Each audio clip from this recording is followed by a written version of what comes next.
Good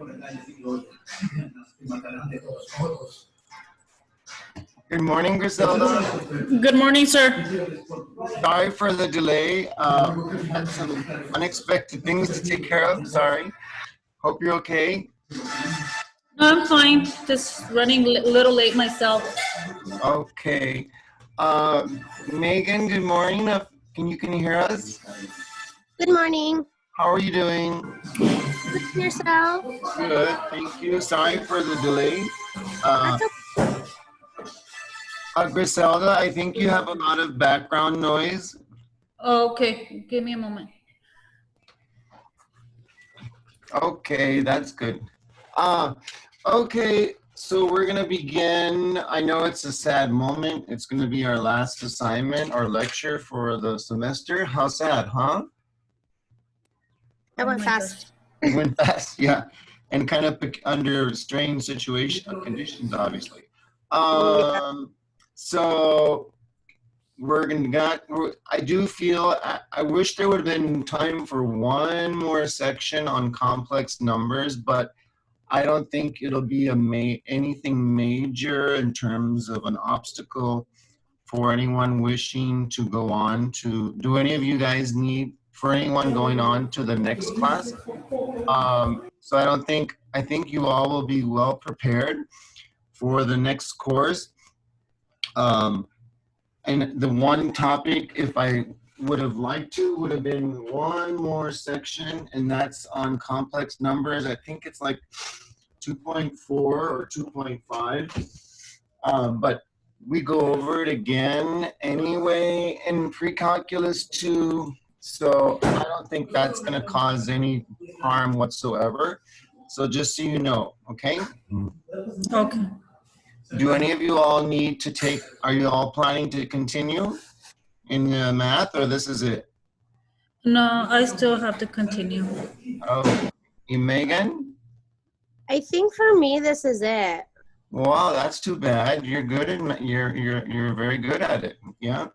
I know, honestly, if I can tell you something just as a teacher, I don't know if I need any more math, but just you as a professor, you make me want to take more. Oh, well, that's very nice. I hope. So I appreciate that. Well, thank you very much. I hope, I feel like you're learning it and learning it well. So good for you. And you can always have other options if you change your mind someday, yeah? Yeah. Okay. Okay, well, good morning, William. Good morning. Hope you're okay. We're going to begin and we'll look at section 2.1. It's kind of an overlap of a topic in chapter 1 that we just did. And there's really only one new concept that we are going to learn. And so let's begin. And I would like to start. Well, let's just start with a simple question here. We've already learned this, as I said. So many of these questions are going to be review, which is a good thing, of the transformations from section. You might want to mute unless you, until you want to ask a question, because there's a lot of background noise. Okay, thank you. Okay, thank you. So we're going to look at these transformations again on this section. So actually, once we've learned transformations, which are translations, reflections, dilations, and since this can occur with any kind of function, then as we study new functions, they will ask us to practice it again. And here's an example, the parabolas, x squared, the parent parabola, they're going to ask us, but only with this one, because this is all this section is about, is quadratics or parabolas, which have a parabolic shape. So you'll see this part of this assignment, or most of it actually, is a repetition of that practice. So that's actually good for us to use as a practice or review from the section, and my mind is forgetting exactly which one it was, but I think I want to say 1.7, and I'm pretty sure of that, was where we did all those transformations. Okay, and so for example number 4, we see this is the coming from the parent function x squared, of course. We know a parabola opens upward if it's a positive multiplied number in front, which we have a multiplied 1. So that's still not changing the rigidity of the parabola. And so that's where we have that vertex. And if you go 1 unit over from the vertex, the graph will just go up 1 unit. And same thing this way. If you were to go 2 units over, well, 2 squared is 4. It would go up 4 units. So, for example, if we go 2 units over, this is at -6. If we go 2 units over, it would be -4 right down here. And it does look like it goes up from -6 up to 0, which is 4 units. But anyway, that's digging a little deeper there. But for this, nothing is changing except right here.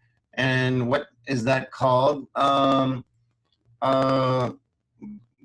Griselda, do you remember what that's called when we have an addition or subtraction at the outside of the function?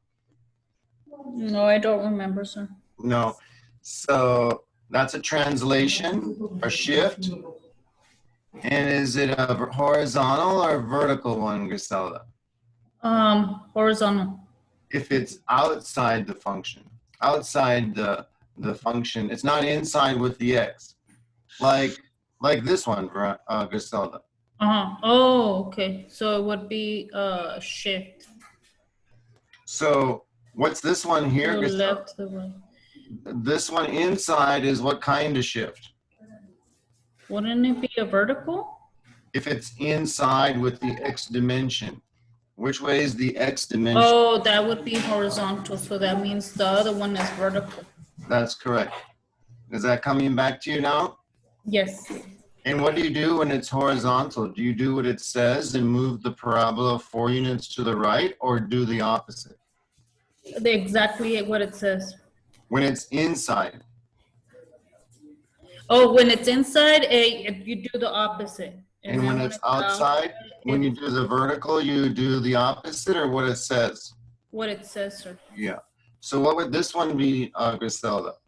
You would take the basic parabola that opens up, and you would move it which way? This one. The inside, it would be -4, so you would move to the left. Very good. And then what would this do? That one, you would move it exactly 1 down. Very good. And now they just want us to match.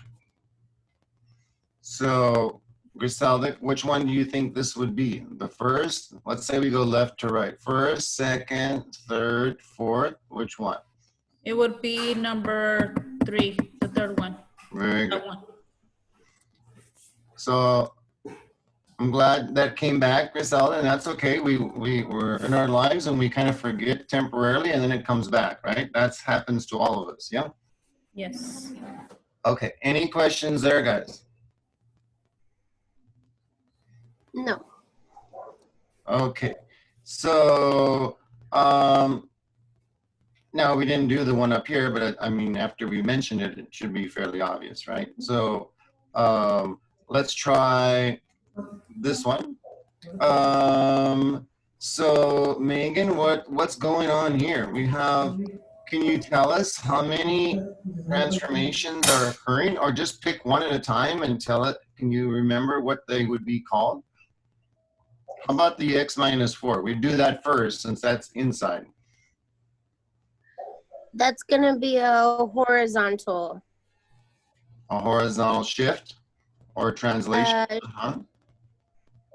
And then Yes, what do we do? What it says or the opposite? the opposite. So that would be what? It'll be a x plus 4. So it'd be move it 4 units to the right. Yes. So we take our basic parabola,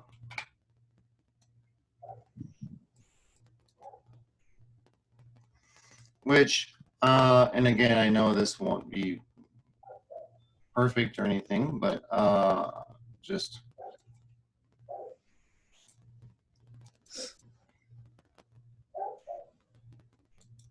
so if I can attempt, which I already, as soon as I put pressure on myself, I seem to do even worse.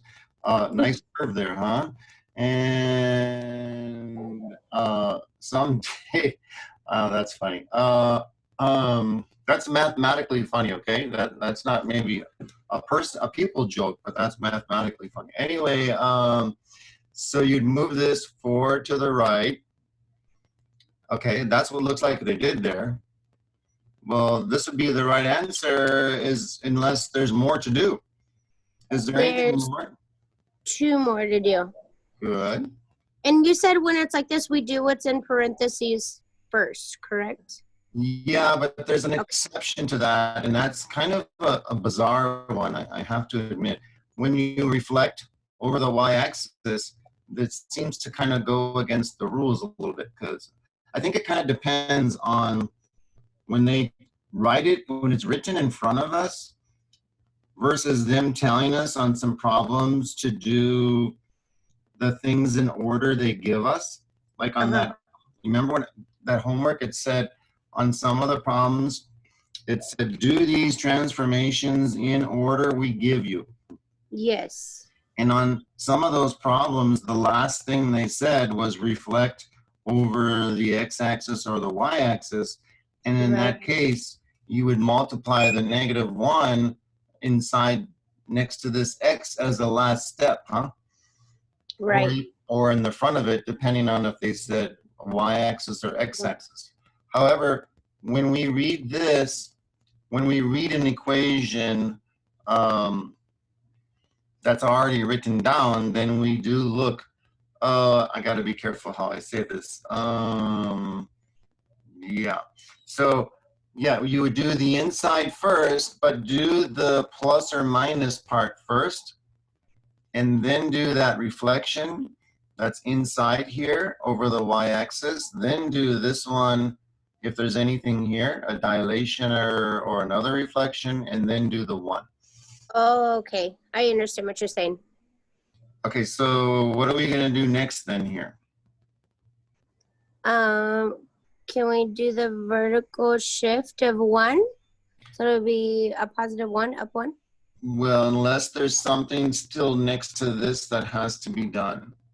Oh, the multiplication of -1. Good. So the reflection.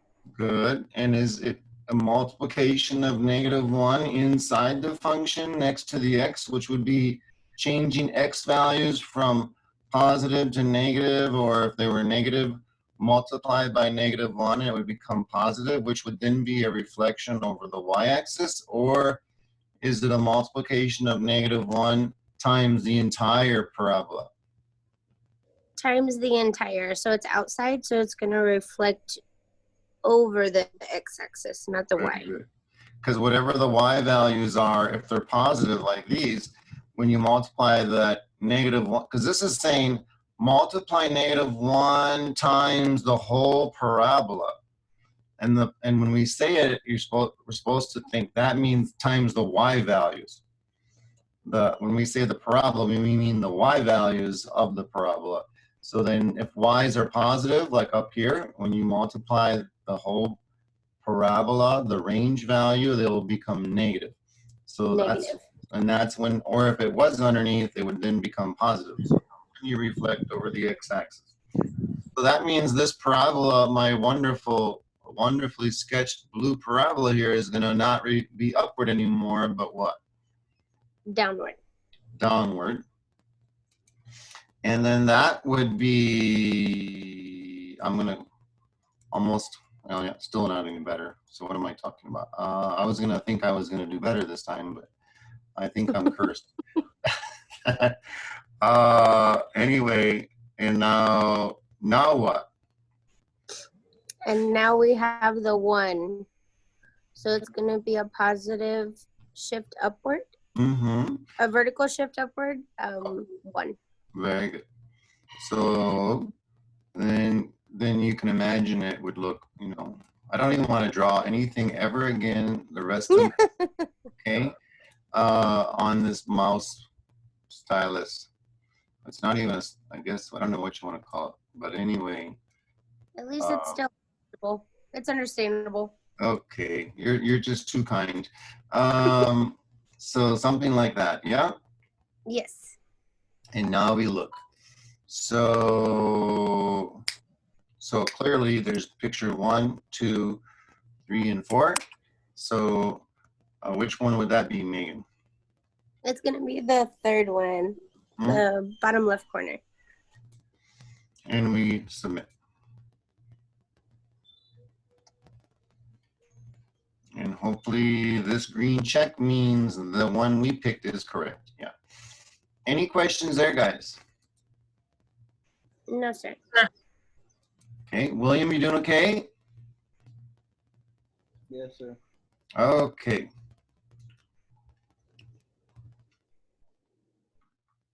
So these now they want us to do, but using the graph tool. And let's just pick one of them or two of them. Let's see here.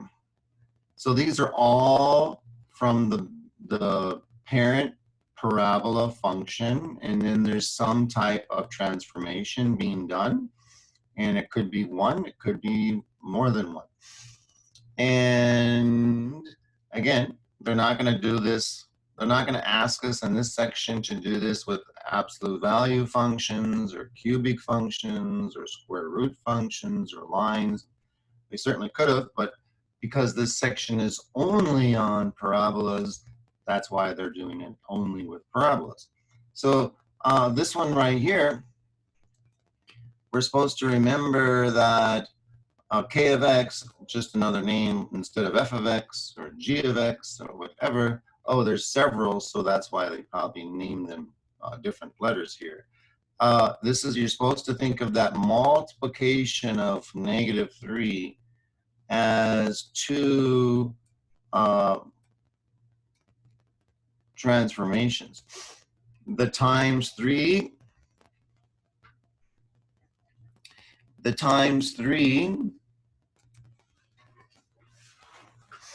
is one kind of transformation, and the times -1 on the entire parabola, the entire function, is another type of transformation. So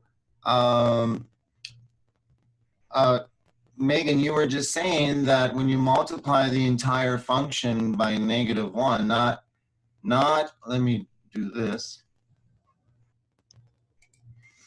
It's, here is inside the parabola. Megan, are there any changes being done inside the parabola? Here? No. No. So that means no horizontal changes are being done. Because anything done inside the parent function, in this case the parabola, would be horizontal changes, meaning shift left or right. Dilation, if there was a multiplication inside, dilation, either points shrinking closer to the y-axis. That's a whole, I know we say the letter y-axis, but we're shrinking the points closer to the y-axis. That's a horizontal movement of a point. Or stretching the points further away from the y-axis, and that's a movement horizontally.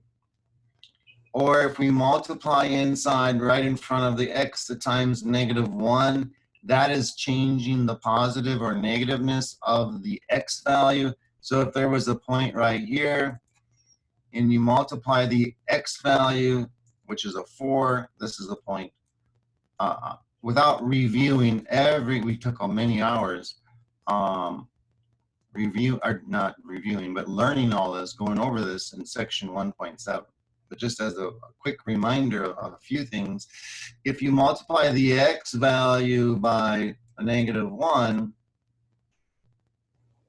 That's would be if you had them times -1 inside next to the x right here versus this one outside. Well, that would mean take the x values of all the points, only the x values, not this one, if we had this.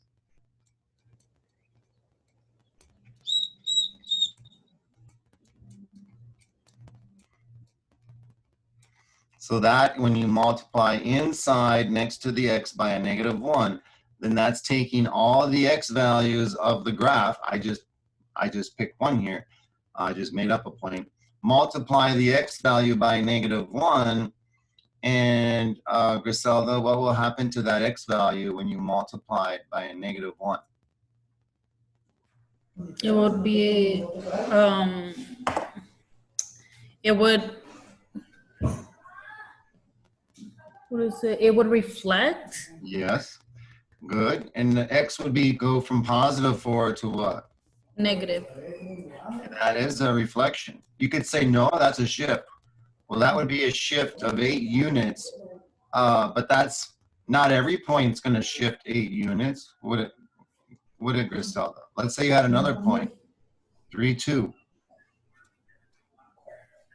When you multiply the x value only by -1, what's going to happen to this point right here? It's gonna be -3.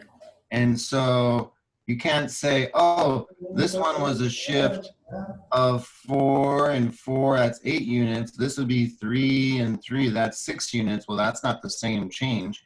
So that's why it's not a translation. It's not a shift. It's a reflection, as you said, over the y-axis. Is that okay? Yes, sir. Okay. So then what is this times -1 that's outside the function then? It is not multiplying the x value by -1. It's multiplying, Griselda, what value? The y value? The y value. Very good. Because it's times, the -1 is times the entire parabola. And I know we're not talking about the multiplication of 3 yet, but we'll get there. The multiplication of the entire function means the multiplication of the y value, the range value.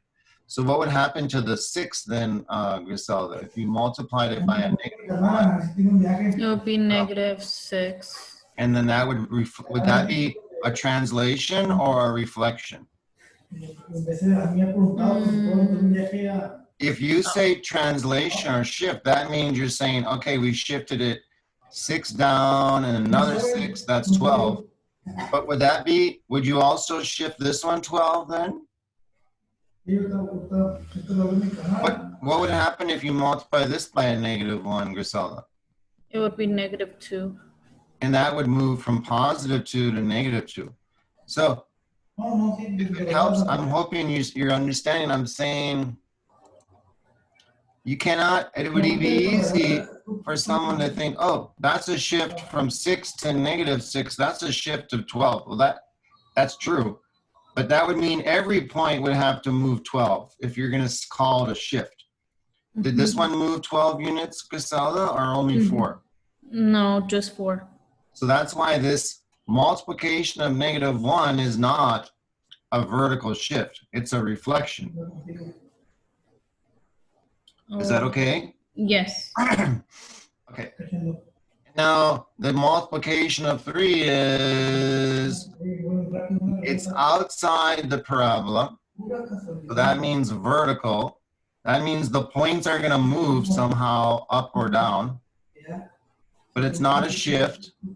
It's not a reflection.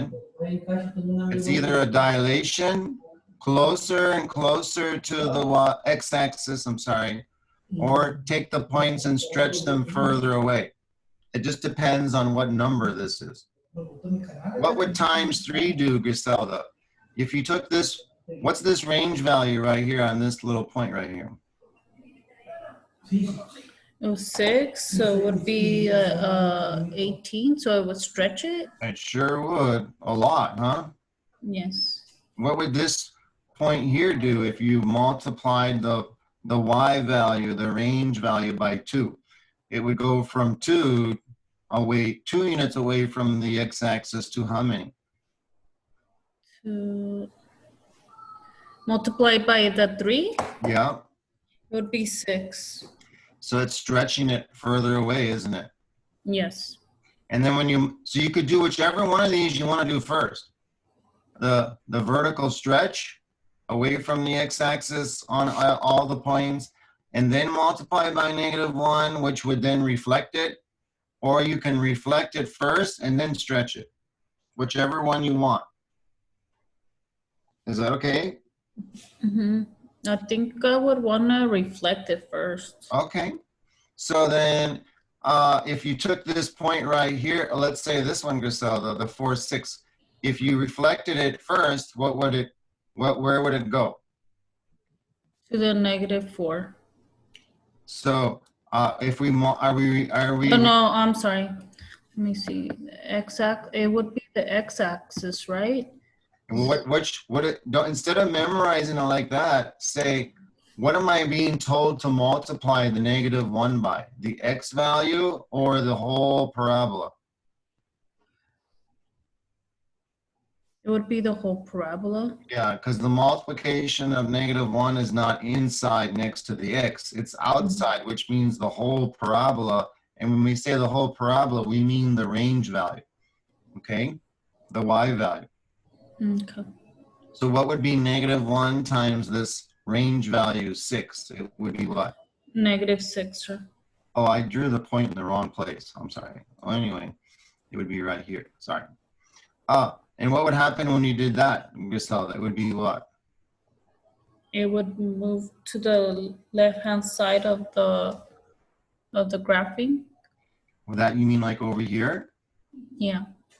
And what just would change? The x? What would happen if you did that? What's changing? The y or the x right there? Well, the reflection, you said it would be the y? Well, I don't know. X. No, I said it would be times -1 on the y value, Uh-huh. not the y-axis necessarily. So I want you to learn it like this. Instead of memorizing it, say, what happens if I'm told to multiply the range value by a -1? Which multiplication, which one of these two numbers are we being asked to multiply by the -1? The 6, the y. So where would that point move? It would move down. And so that would be a reflection over which axis? The vertical, the y-axis. Like over here? No, the y-axis. Which axis is this one? The x-axis. So if you multiply 6 times -1, the y value goes from +6 to -6, yeah? Yes. Isn't that down here? Yes. And so what reflection, what did we just reflect? It would be the x-axis. Uh-huh.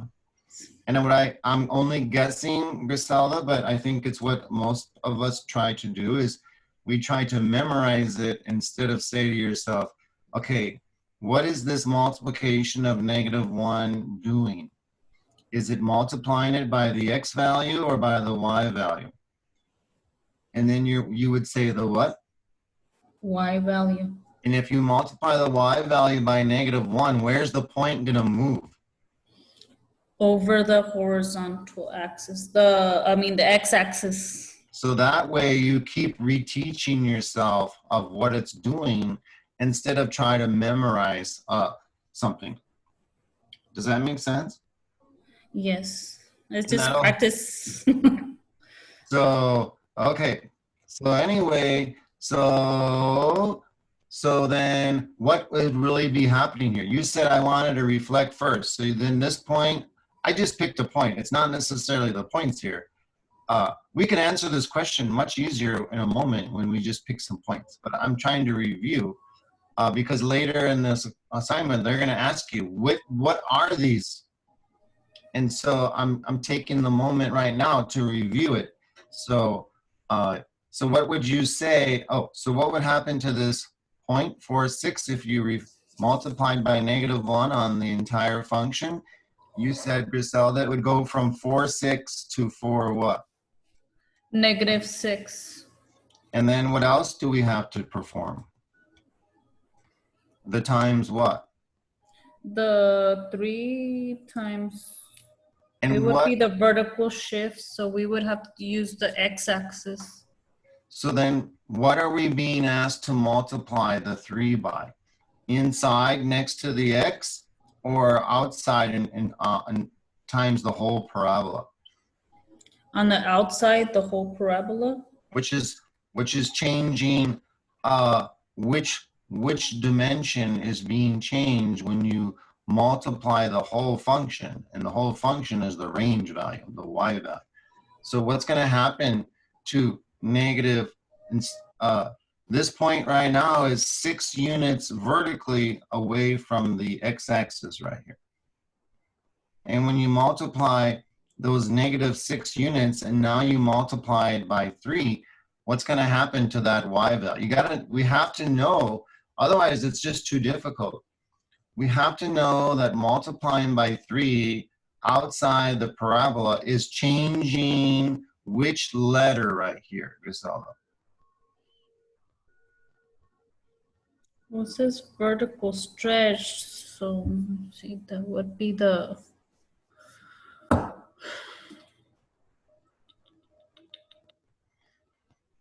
So what it happens? would be the y still again. Yeah, because do this, Griselda, instead of, say this, if I'm going to multiply the whole parabola by 3, Mm-hmm. what letter are you multiplying, the x value or the y value?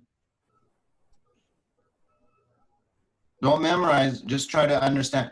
When we say the whole function times 3, are we saying times the x or times the y? The x. No, that would be if 3 was inside. Okay. Oh, the y, the range. So what happens if you multiply this by a times 3? What's it going to become? -18 And where would that point move? to negative, down to -18. And what is that then? You just went this many units away. You went from 6 units, this point was 6 units away from the x-axis, and now it just became -18. So what is that called? Isn't that a vertical stretch? Yes, it is. Very good. A vertical stretch. Does that make sense? Yes, it's just little by little it's coming back. Okay. Okay. So let's erase that. Or try to. Okay. So now they want us to graph it. Oh, so let's answer this part right here then, Grisela. There is a blank from the graph of y equals x squared. Well, there's actually 2 of them. I'm not sure what they're going to say here. I don't know if they, maybe we get to click more than one. Let's find out. So which ones were going on here, Grisela? What did you just say the times 3 was? The vertical stretch, and then we did the reflection in the x-axis. Yeah. So I don't know. Oh, so that's how it works, huh? So you get to click That's both. the last one. Oh, I see. Oh, I didn't read these carefully. So, okay, I see. So it's oh, vertical stretch and reflection. Okay, good. And now we're just gonna have the WebAssign graphing tool help us graph it, okay? Okay. So which one of these 3 is the type of function we're about to graph? A line? The parabola. Parabola. Opening up, down, or left, right. And do you remember if x is being squared, that's which kind, Griselda? That one, the first one, the up, down. If it was y being squared and you had like x equals y squared or something, then it would be this other one. Yeah? Okay. Okay. So we pick this one. And now we need, for this WebAssign, we need 2 points. And if I'm not mistaken, we need one of them to be the vertex point. Otherwise, it will not be able to graph it correctly. So we need 2 points.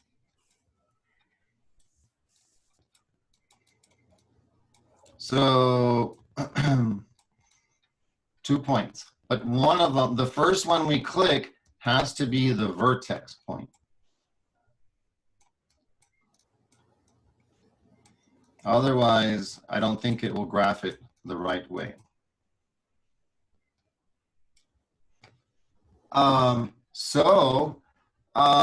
The vertex point, so we said this parabola is still, is there any shifting going on here, Griselda? Was there any addition or subtraction that would shift it left or right or up or down? Or was it only a reflection and a stretch?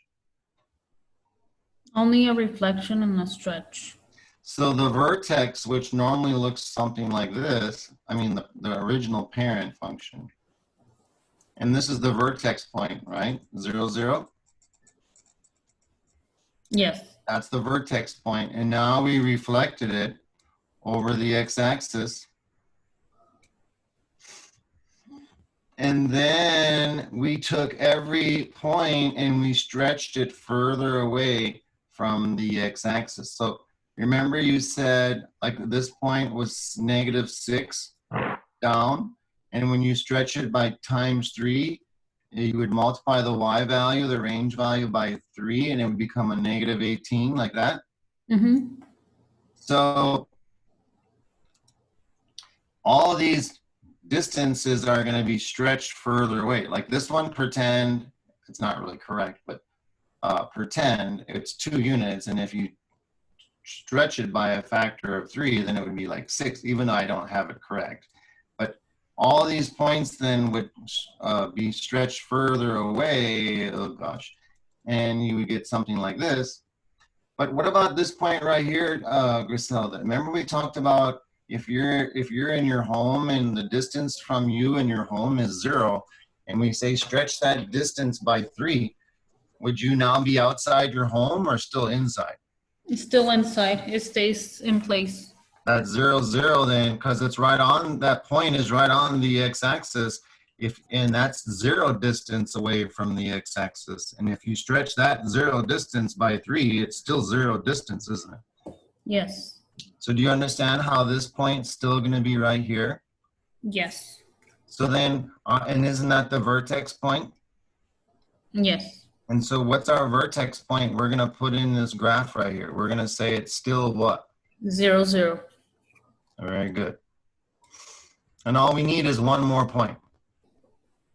So we can just now, we could, if we wanted to, it's kind of clever, but we don't have to do this. But I'm just going to throw it out there, and then you don't have to do it. It's just, but I messed up the graph so bad that you remember that the original parabola is supposed to go through 1, 1, 2, 4, 3, 9, like that. And I'm just going to try to butcher this here. And the same thing on this side. 1 over 1 up, 2 over 4 up, because 2 squared is 4, 3 squared is 9, like that. That's the squaring effect. And the parabola is supposed to be something like that. And again, I'm sorry, but the graph is terrible. So we need one more point. I'm just showing you, here is a very strange way to get another point. This is the vertex. If we wanted to be sort of abstract about it, no way is this the easiest way to get another point. But I want to just show you for learning purposes. So, for example, Griselda, this point on the original, let's pick this one, 2, 4. 2 over 4 up, yeah? Okay. That's a point on the original one, isn't it? Yes, sir. Is that part okay? Yes. And now we're gonna do, that's a 2. That's a really embarrassing 2. Oh, well.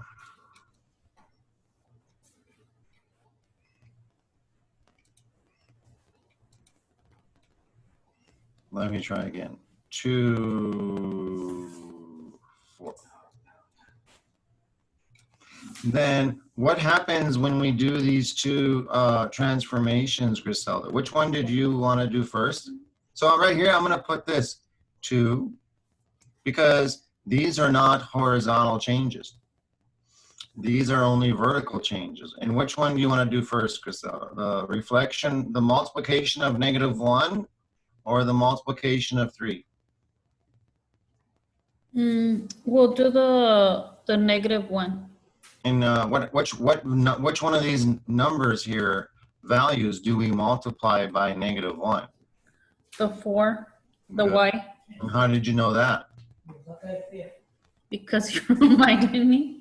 Yeah, but is it because it says times -1 inside the parabola next to the x or outside the parabola? Outside. So that's how we know the outside means the whole parabola, which means the y value, huh? Yes. So what happens when you multiply it by -1? The 4, this y value from the original graph gets multiplied by -1, and what's that equal? -4. Mm-hmm.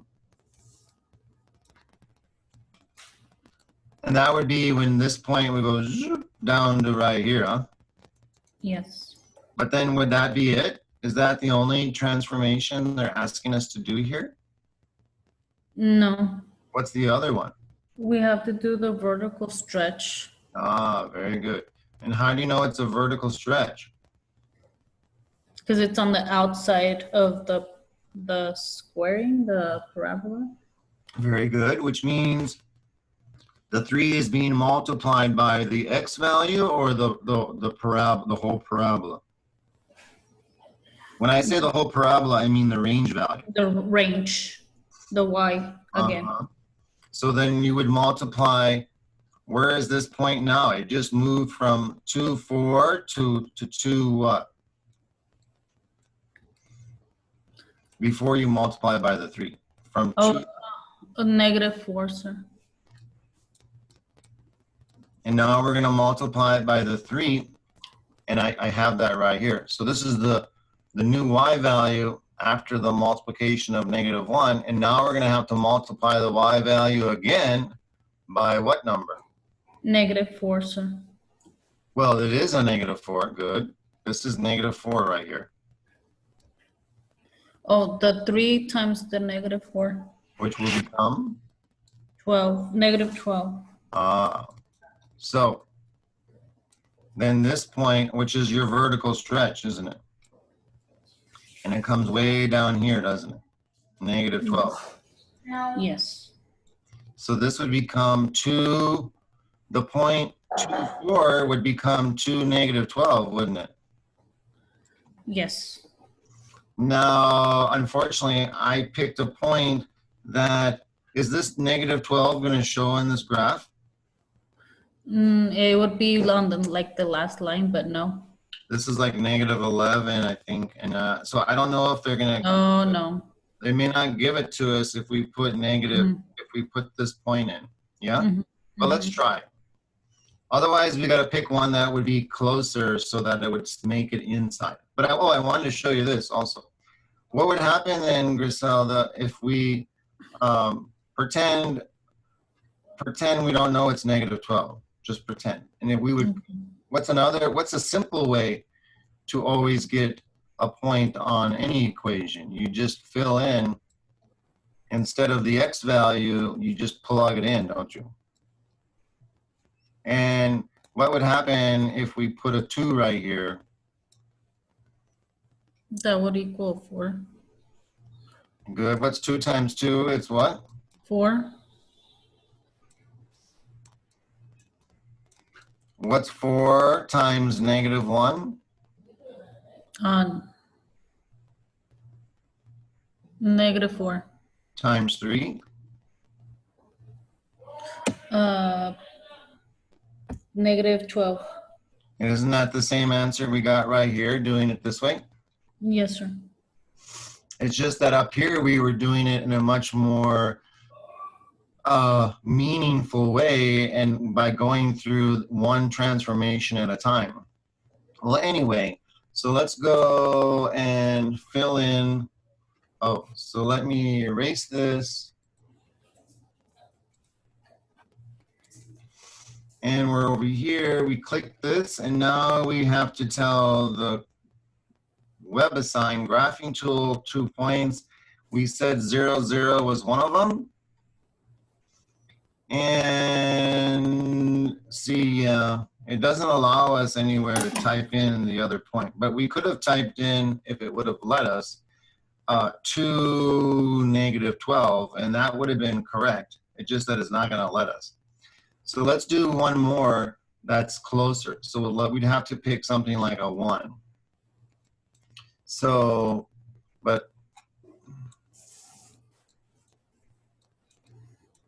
so 1, 1 is a point on the original parabola.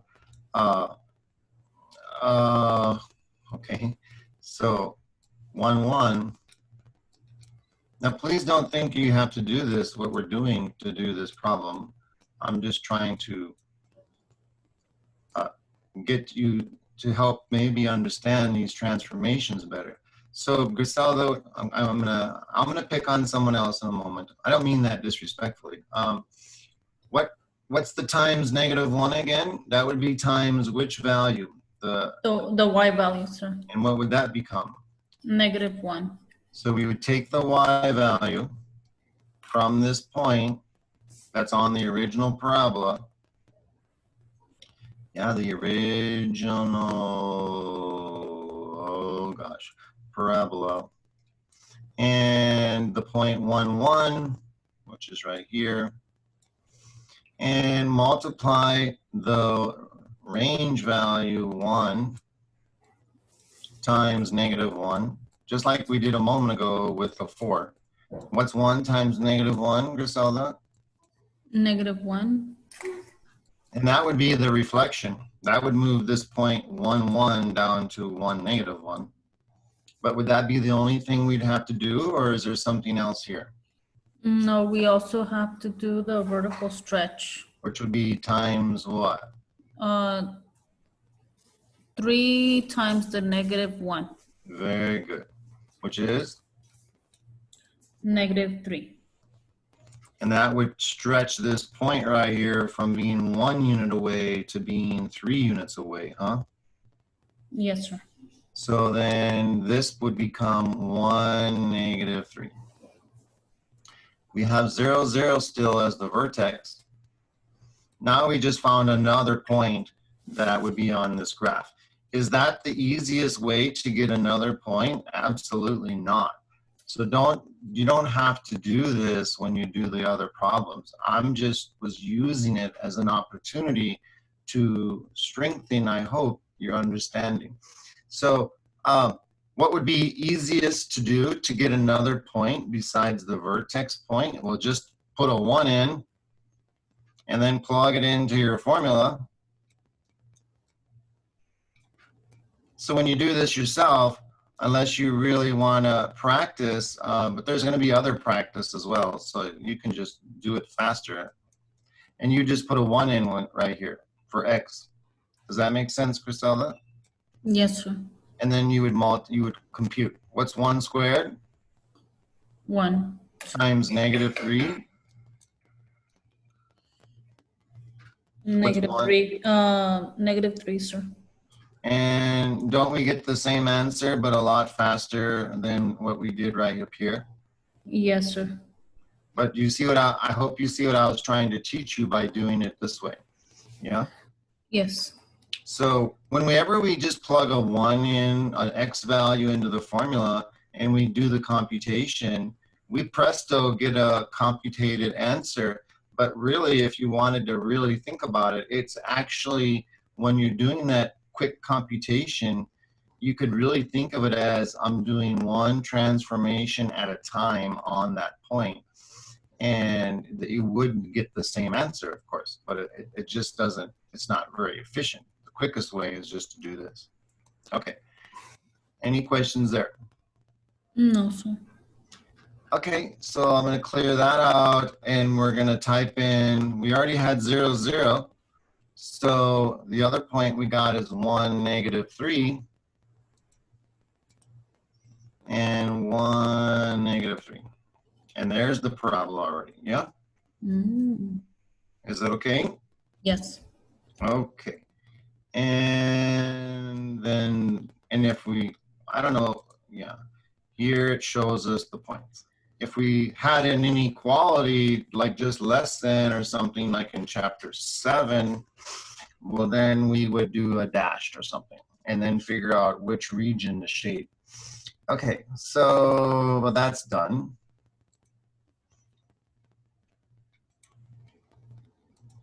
So now what? Oh, no filling.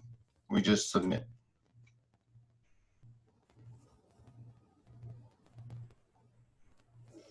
And it's marking the other ones wrong because we didn't do them yet. I don't know why it does that. I think it would just do one at a time, but it didn't do that.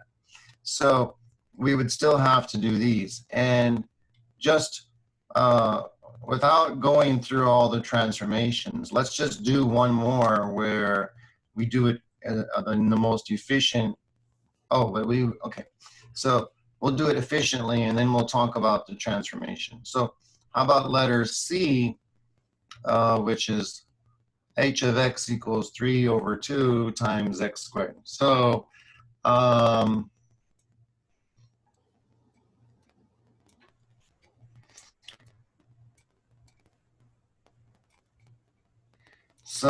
William, are you there? Yes, sir. You got to speak a little louder because I can only hear a faint version of your voice here. So what's the basic point? We need a vertex point. Okay, 0, 0. So good. 0, 0 is normally a vertex point on the original parabola of just x squared. Of just the x squared function. And what's being done to this? This is a transformed parabola compared to just x squared, William. But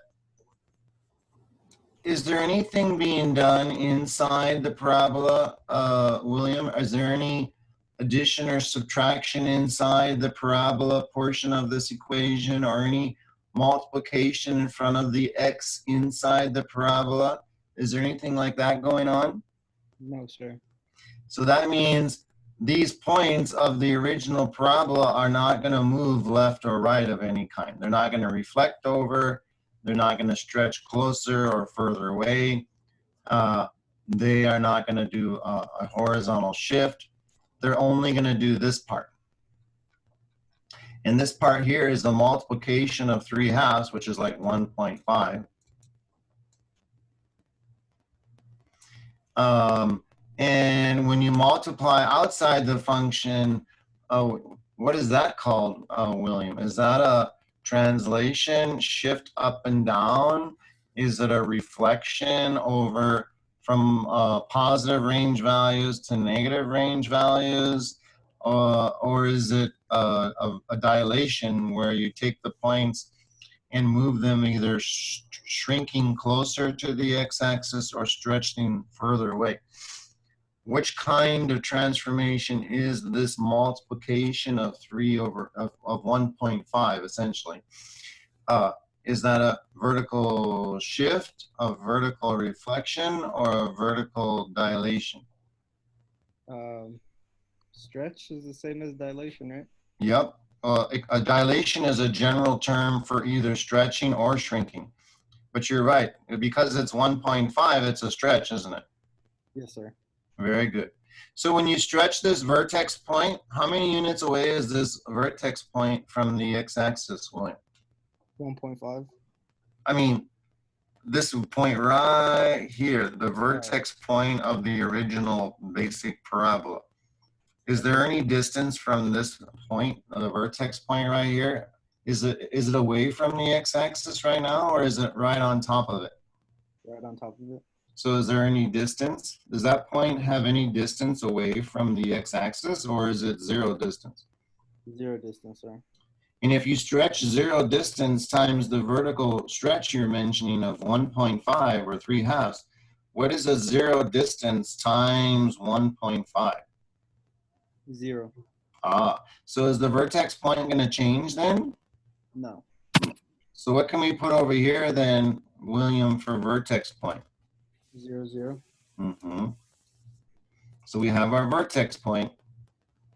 Now to get another point, we could go through it and do the stretching if we wanted to. Okay, let's do it real quickly. This point right here, 1, 1, how far is this on the original prob? How far away is it from the x-axis, William? 1. 1 unit. 1 unit. And what would happen if you stretch that times 1.5? The 1 unit, I'm sorry, I'm having trouble writing here. 1 unit times 1.5 or 3/2 would be what? 1.5. And so this point right here would go from 1, 1. It won't be 1, 1 anymore. It will be still x equals 1. And the y value will change because it's going to stretch. And instead of the point being right here still 1 unit away, it'll be, you said how many units?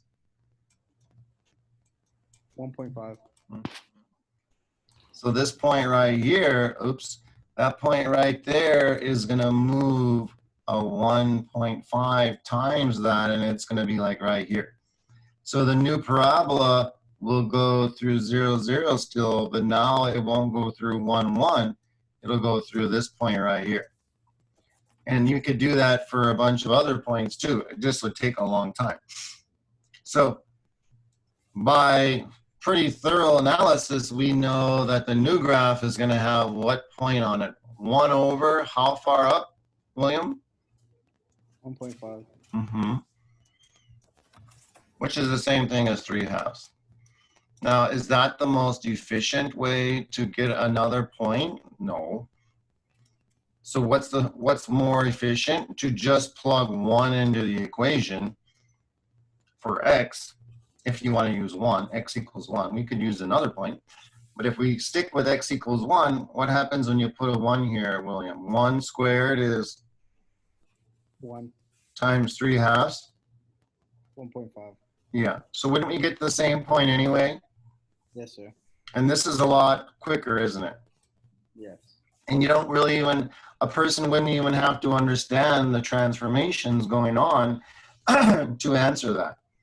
And so I hope you understand, I'm not necessarily saying that we have to do it this slow way. I was just doing it again as an opportunity to understand more clearly the transformation that's taking place, which you said is a vertical stretch. Very good. So, but when you do the rest of them yourself, you can, if you wanted to, that would be great practice, but you can just get the extra point quickly by substituting it in.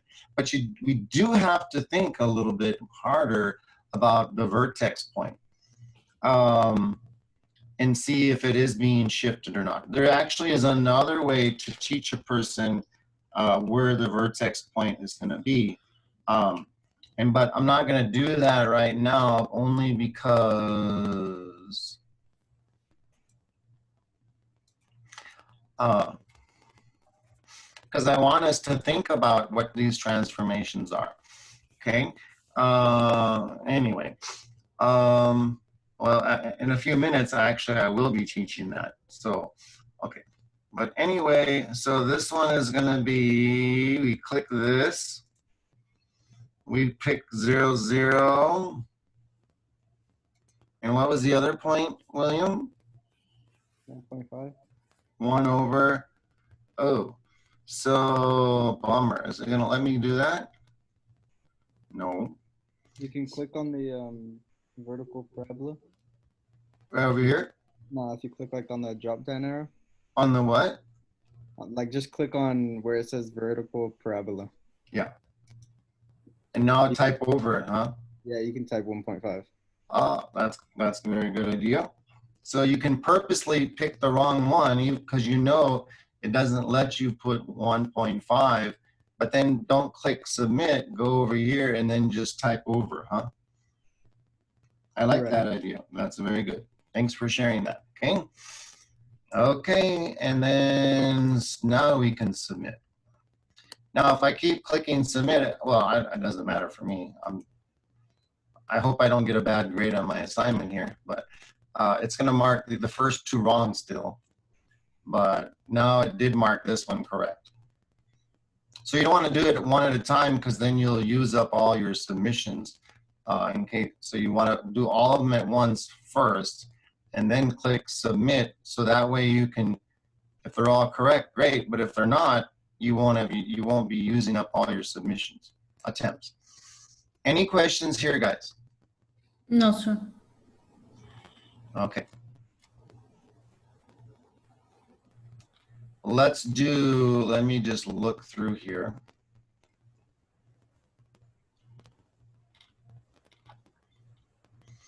So 1 through 8 is reviewing the stuff we've been learning. I'm just scanning.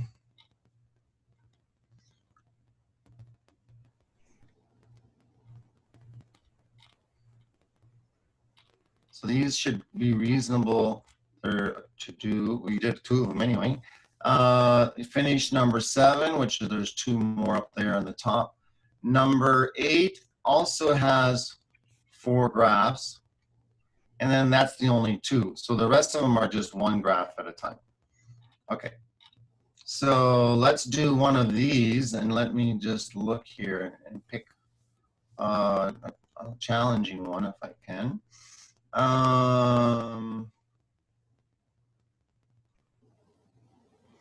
Well, we kind of did one like this already above. So let's pick, maybe let's do this one. Yeah, okay. So let's do this one right here. This is number 8, letter B. Okay, so again, remembering the basic parabola opens upward. And now we're going to talk about all these transformations and use it to get a vertex point.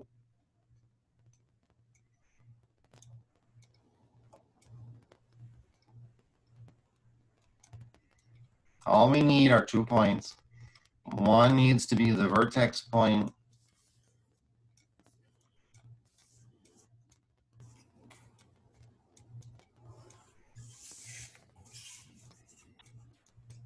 And one just needs to be some other extra point. There is an easier way to get the vertex point other than what we have been doing. And I'm going to show that to you right after we do this problem. And then we're going to see if we get the same answer. And then that is really the one new lesson. No, I take it back. There's 2 things we have to learn that are new, but that will be one of the 2. Okay, so let's first talk about the transformations going on here. Megan, let's talk about, so what do you see in there? Instead of me telling you, what do you see in there? The first thing inside, I see a horizontal shift, and you're going to do the opposite, so it's going to go to +3. Very good. So we have a horizontal shift. Horizontal shift, that's supposed to be of 3 units to the right, huh? Correct. Okay. Well, if you have the traditional parent parabola, oh God, how can I be so terrible? I amaze myself at how bad this is. If normally the vertex point is 0, 0, and now you say there's a horizontal shift 3 units to the right, then I think I'm just getting worse and worse. I think I'm going to have a mental breakdown here, okay? Horizontal shift 3 units to the right, then where is this vertex point going to move, at least after that first horizontal shift, Megan? It's going to move to 3, 0. Good. So that would be right here. And every other point would be shifted, and just pretend this is nowhere here correct, but it's the idea is there. Okay. And now that's one transformation done. That's this one. Check. What else do we have? Anything else inside the parabola before you move outside? Notice here this bracket grouping symbol is inside. Here's the squaring part.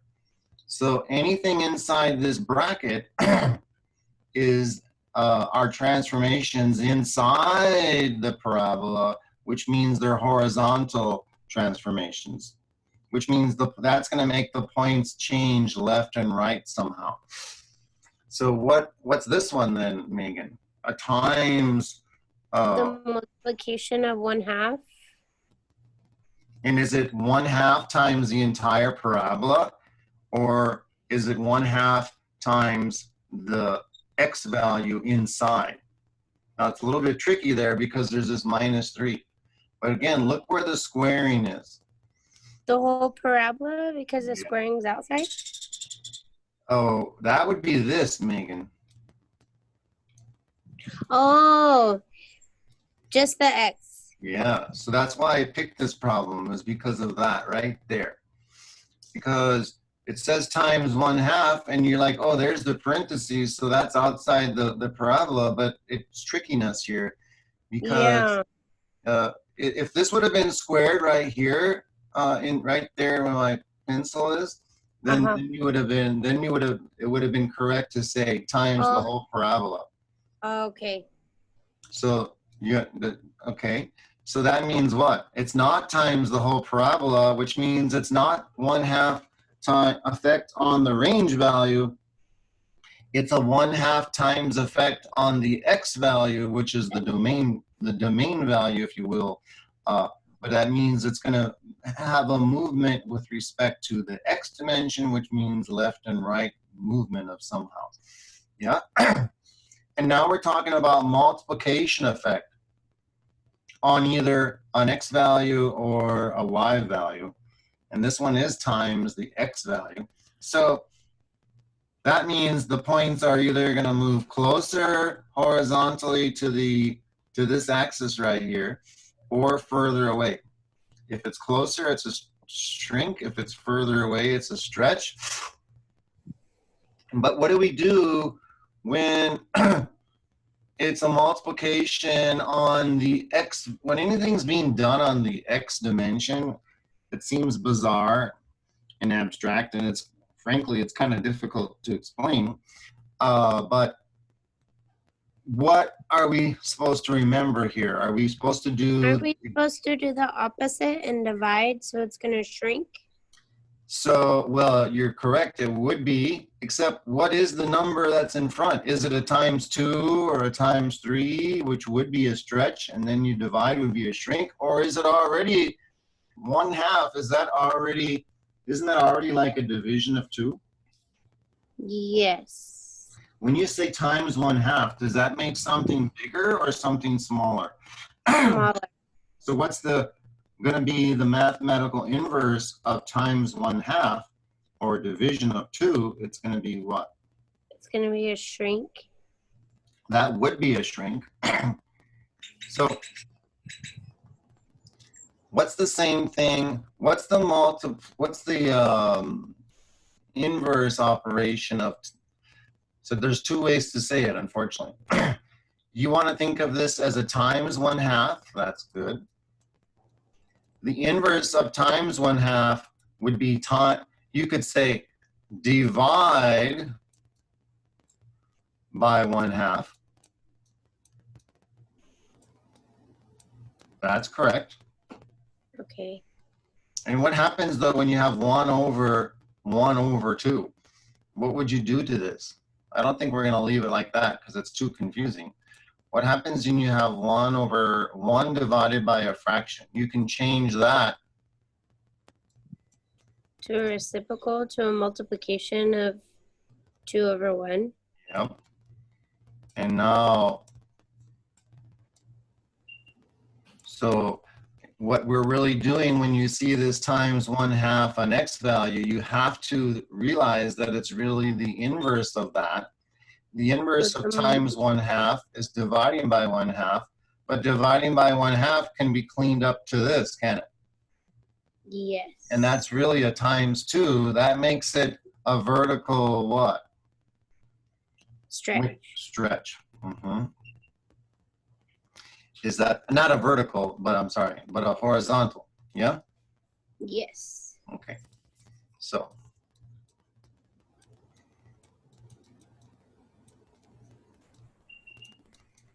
we're going to take the points. So for example, Megan, this parabola normally moves when you go 1 unit over, it goes how many units up?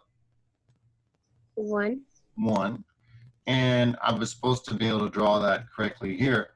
But now pretend that it's really like that. So 1/1 up. So this is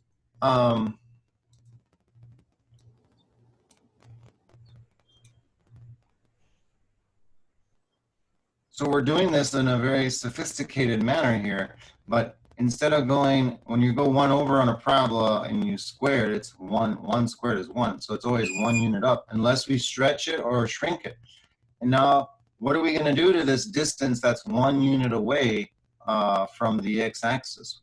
This times 1/2 is going to do the inverse of times 1/2, which is really 1/1/2, which became a times 2. So then that means, even though we don't write times 2 right here, you don't get to change the equation, but that means this point right here is no longer going to be 1 unit away from the x-axis, but how many units, Megan? 2 units? Which makes it a stretch, doesn't it? Yes. Okay. And, oh, I am so sorry. I said the wrong thing. Oh, I apologize. I'm so sorry. Horizontally, I was just moving it vertically. I'm sorry. So, no, it's okay. So how far away is this point, not to the, not up and down, because that's a vertical movement, but it's a horizontal movement. How far is this point away from the y-axis here? 1 unit. And when you do this 1/2 effect inside, it ends up being really times 2. So this point right here that was 1 unit away horizontally from the y-axis, it's going to be now times 2. So what's this 1 unit distance times 2? It's going to now move over to what? 2. 2 units away. So it's going to become right here, isn't it? Yes. Does that make sense? Yes. So, okay, so that's a horizontal stretch. Okay, and now that took care of that one. And now what's this one called? A vertical shift. And good. And do we do the inverse of what it says or what it says? What it says. Okay. So we're going to shift down 4. Very good. So let's talk about okay. So it gets kind of complicated when we're trying to get this graph. So, I think I'm confused by the multiplication of the 1/2. Are we still going to keep our new point at +3? Is it still going to be at 3, 0? No, no, it's No. It's going to be at 2, 0. So let me show you. And maybe this is not the most beneficial way to teach this to everyone. So I am going to show you another way, which is a lot easier. But I was just trying to show this by understanding all these transformation effects. But it does, and in this case, it does make it quite difficult. So right after I show it to you in this difficult manner, I am going to show you a quick, easy way to do it, okay? Okay. So, okay. So don't worry if you don't quite get this very well. So, so what happened, so I'm going to do it like this. And this is at a complicated level, so don't worry if you don't get it. But what was the original vertex point, Megan? The original vertex point was what? 0, 0.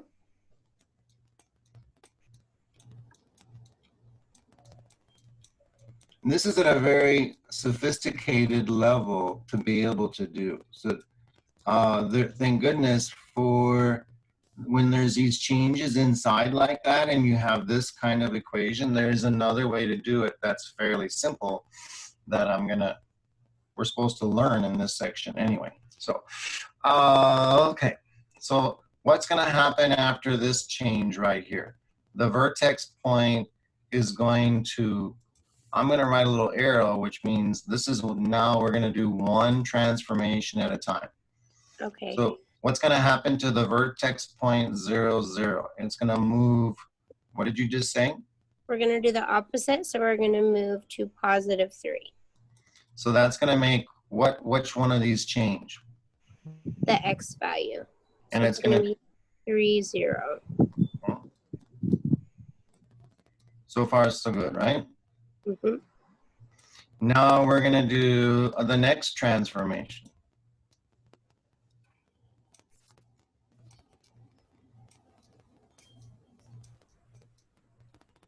This is like point by point transformation, which really is a powerful thing to be able to do. It's just, I mean, it's certainly possible, and we're going to do it. So let's see. Now, what are we going to do? Does The 2 multiplication 4 of or good on the x value, huh? And do we do what it says there or the opposite effect? That's what you said you're stuck on. So what it says? When we do any effect on the x dimension, do we do what it says or the opposite of it? The opposite. So what's times 1/2 on the x value? So instead of saying division. What's that? Yeah. Instead of saying 3 times 1/2, you're going to say 3 times 1 over 1/2.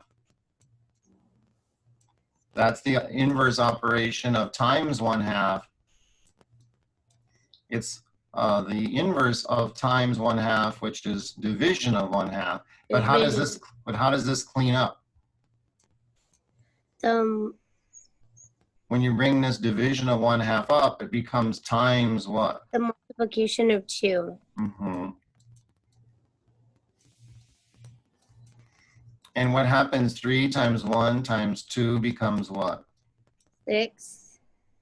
So then this will become 6, 0. Is that part okay? Yes. And now there's one more transformation. And what's that one? We have the -4. And where? It'll be a vertical shift down 4. So very good. What dimension is that going to change? And this is outside, so it's vertical, which means up and down, which means range value, which means... It's going to change the y. So what's not going to change right now? The x, so it'll stay at 6. And what's the y value going to change to? -4. Very good. Is that okay? Yes. So the vertex point is going from 0, 0 to what? 6 to -4. Mm-hmm. Now, so the vertex point, so let's have the computer do that. 6, -4. And now we need one more point, huh? Mm-hmm. And I know it's time consuming, but I'm gonna do one more this way, and after that, I won't do it that way anymore, okay? And I'm gonna I think show that you. helped. What's that? That helped. It does? Okay. Yeah. Let's pick one more point, an extra point.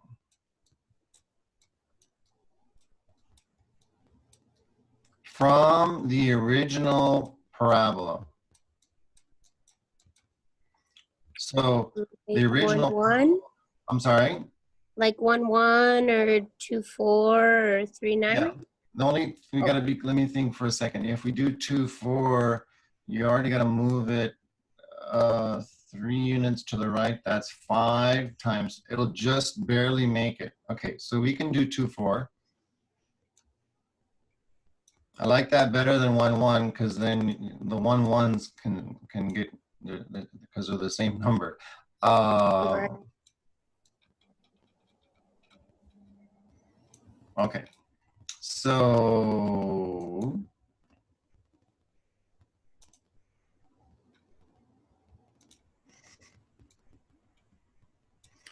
normally if I ever have time to teach this, and it's really kind of hard to in a regular classroom setting because it just takes so long. But anyway, so, okay, we're gonna take this XY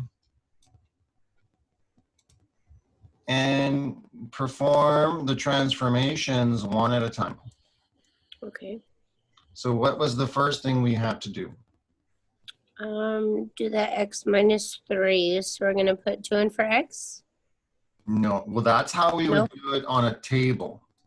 Oh. And that would be faster. Yeah, we would put x equals, let's at 2 and see what We're just gonna look at the point 2, 4, Yeah. the original graph. Right. Gotcha. And by the way, if you do what you just said, the answer we get right here better be what we get up here. Oh, okay. So what's the first thing that this says to do? Which transformation here? The x minus 3. And what does that mean? You take a point and you do what to it? You move it which way? What is this called, x minus 3? It's gonna be a horizontal shift. Of how much? Positive 3. Good. So what dimension is, what number right here is going to change when you move it 3 to the right? The x, y? The x. And what is the x going to be? So what does not change? The y. So we can put what here still? 4. Good. What will change? The x value. And by, what do you do to it? Plus, how much are you moving it over? 3. So it's gonna go to 5. Good. 2 plus 3 is 5. And this is really the absolute, in my opinion, the best way to understand transformation. When you go point, take an original point and perform one transformation at a time and see where you end up. Because it forces us to go through every single one. It's just time consuming. But anyway, so now what? Is that all the transformations or is there another one? No, we still have the multiplication of the 1/2. And so what's that called? The division of 1/2, so we're gonna multiply the 5 by 2. Very good. So that's the horizontal dilation, right? And it Yes. becomes one divide, if you go one multiplication, I wrote it a couple times already, but the multiplication of 1/2, the inverse of multiplication of 1/2 is 1/1/2, and that becomes the same thing as multiplying by 2, correct? Which makes it a horizontal stretch. And what's gonna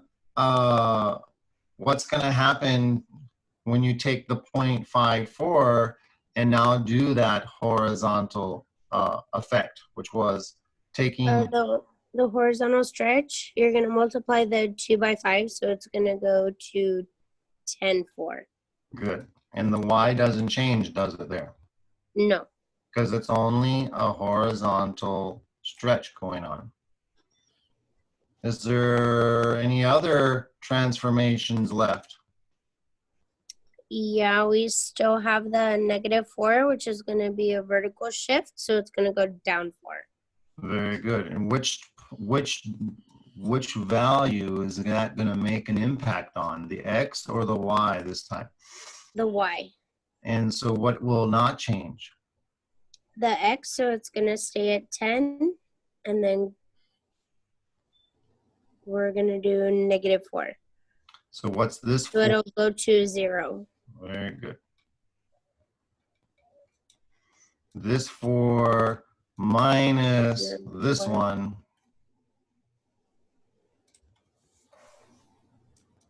And that's 0, isn't it? So that's 0. So right here, we're going to put 0.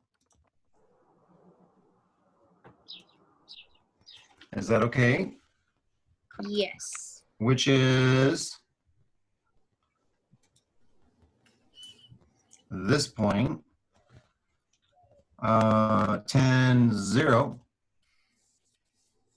And what if we would have done it far, far easier and just plug the 2 in? You know? We better,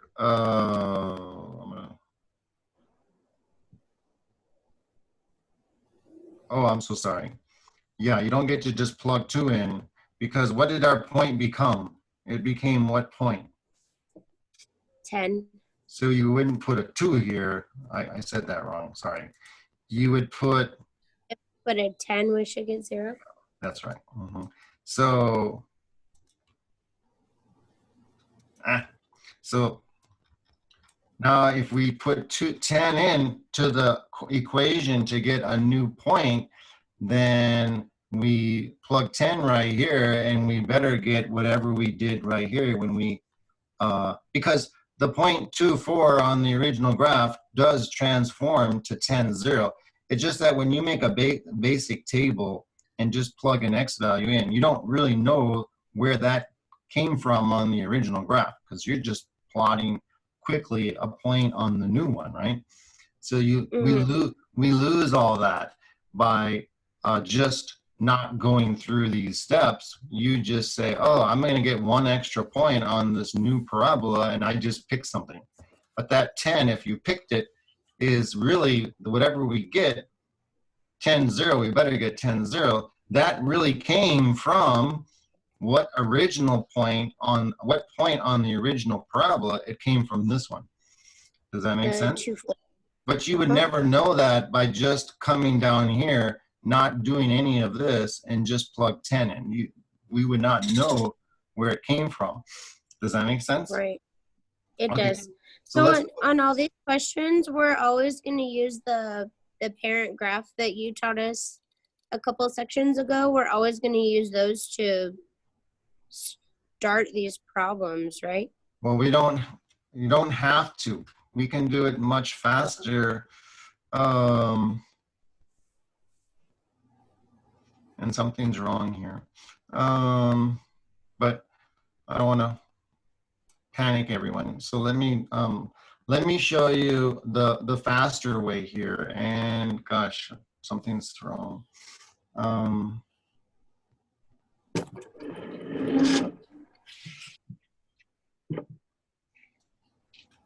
I'll be right back. No problem.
Is the 5220 card still valid?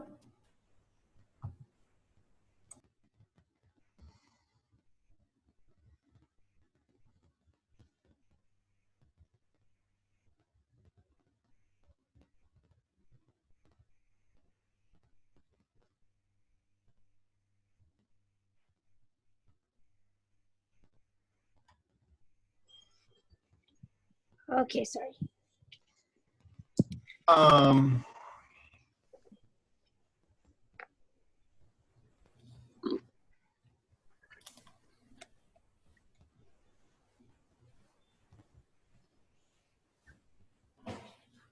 So I don't know how to say this other than I made a mistake.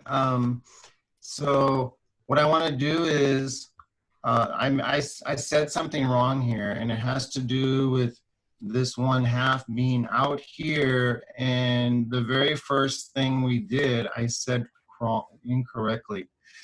And that's when we say move it 3 to the right. I apologize. I said it. I told you all something wrong. So, so I have to fess up. I made a mistake, and let me tell you what it is. But then after that, we're gonna do it the faster way anyway. And so if we continue doing this, it's gonna be wrong. So it's gonna be the wrong answer. So I'm sorry. So let me tell you what I said wrong. So when there is this times 1/2, if it would have been like this, squared, if it would have been 1/2 x minus 3, if it would have been that, see how that's different than this? Yeah, it's not inside. Yeah, so this is not inside the x. It's being, this 1/2 is not just being multiplied by the x, but it's also being multiplied by the what? The 3. The -3. So because of that, I accidentally was telling you all the first step wrong. So when there is this multiplication on the x, and then there's also this plus or minus here as well, then we will be wrong if we say the first step is to move it 3 to the right. That will not be correct. And therefore, everything else would be wrong. So what I should have said is the following. If this would have been 1/2 only times the x, and then minus 3, and notice here, it's just 1/2 times the x, not 1/2 times the 3, the -3, is it? So, right. Because this 1/2, it's multiplied by this parenthesis, and what's inside the parenthesis? Not just x, but also a minus what? Minus 3. So when that multiplication is inside the parabola, inside the parent function, before you figure out the horizontal shift and do the opposite of this, which I said incorrectly would be 3 over, what I should have said is first multiply 1/2 times x and 1/2 times what? The -3. And then we do what we were doing. Okay. So what happens when we have that? So we're gonna have 1/2 times x, and I wrote it right here while you were away. As soon as you were saying you had to leave, I realized I did something very wrong. Okay, so that's gonna be 1/2 x and then minus 3/2. Correct. Squared minus 4. Minus 4. Okay. Now we start. Okay. What would happen? What happens then to the original parabola at vertex, which is normally 0, 0? So this, I apologize. which also makes this one wrong also. So Okay. what's going to happen first? What's in, now everything else I told you is correct. So I just forgot to do this one first step when in this unique case. So what's the first step now? You do this part first. And Yeah, what's- we're gonna So do what's the that? opposite. Uh-huh. So it'll be What's gonna, move to the right 3/2. yeah, So so X instead of is gonna 0, be 0, it'll become what? 3/2. And then does the y change yet? No. No. So then we get 3/2, 0. Is that okay? Yes. Now, what's the next thing we have here? The x value being multiplied by what? By 1/2. And what is the inverse of something being multiplied by 1/2? What did we say was the inverse of that? Dividing by 1/2, which is the same as doing what? The multiplication of 2. So now we multiply this by 2. And what's 3/2 times 2? 6/2 becomes 3. Mhm. So that's what we have. That's what I wrote right here when you were gone. Okay. And now what's the last thing to do here? The downshift, the vertical shift, -4. So And we're so gonna move what- down. So what's that going to change? The x or the y? Only the Y. And so 0 minus 4 is what? -4. And there's our new vertex point, huh? Okay. So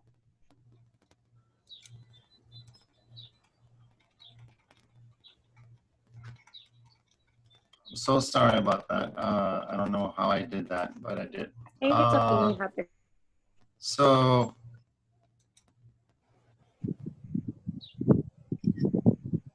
if we took the point, what's our final x value on this new graph? What's the vertex point going to be? X equals what?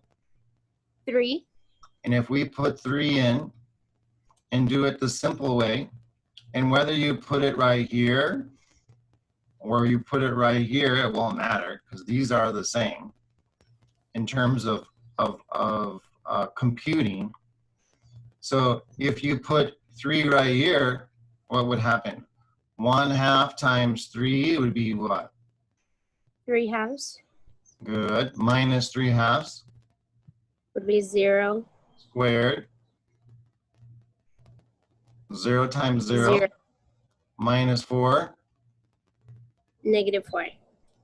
And isn't that the point we got right here? The 3, -4.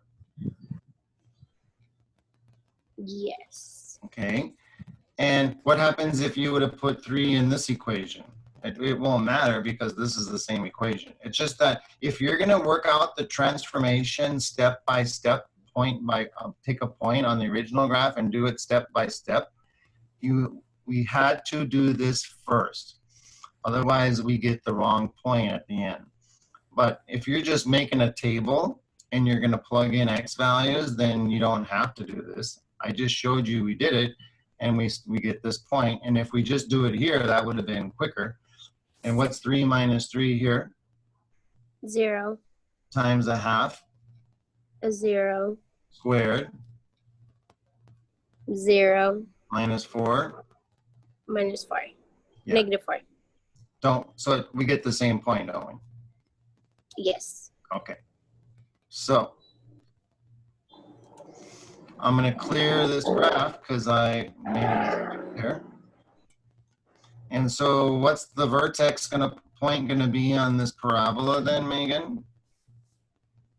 The x value is going to be 3, and then for the y is -4. Mm-hmm. Is that okay? Yes. And now we need one extra point, don't we? Yes. So what if we, so if I go up here again and I do this extra point, And if we pick 2, 4 from the original graph, let's see what we get. We will not get 10, 0 because I made that mistake, this part right here.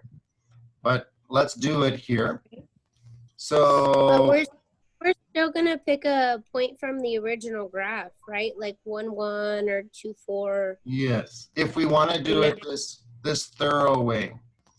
Otherwise, the quick way is just to pick any X value you want now and just plug it into this formula. And that's Any all, you want. and that's what we should do when you start doing it yourself, unless someone really wants to practice this. Yeah. Okay. So, and then after this, I won't show this on the other problems. We'll just do it the fast way. So Okay. let's say we pick, isn't 2, 4 a point on the original parabola? Yes. And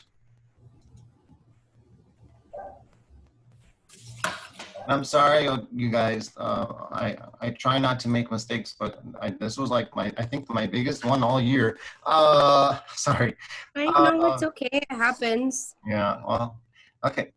So where was I?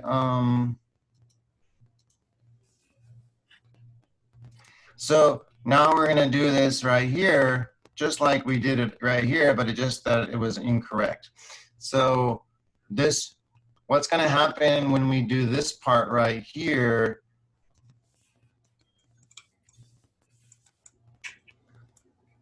Okay, so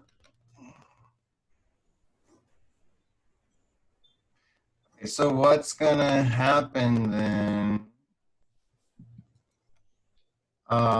What do we do first here, Megan? You take, what's the first transformation here inside? The times 1/2 that we have to take care of, or the minus 3/2? The times 1/2. No. Remember up here on this vertex, we moved. Oh, we already did that. Yeah.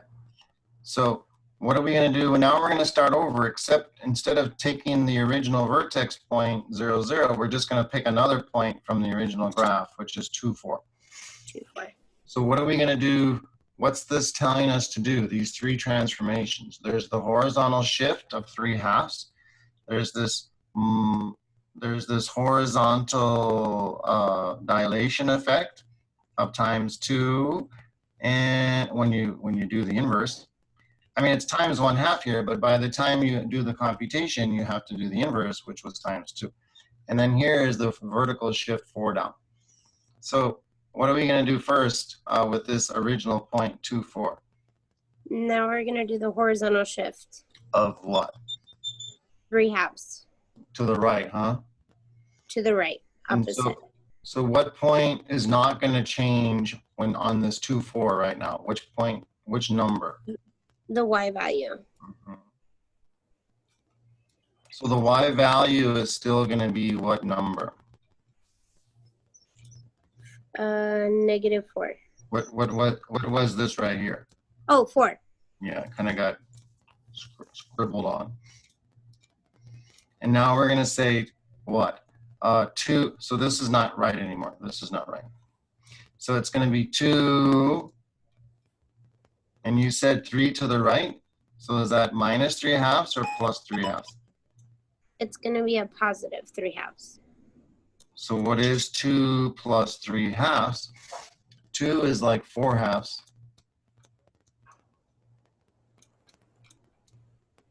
What's 4/2 plus 3/2?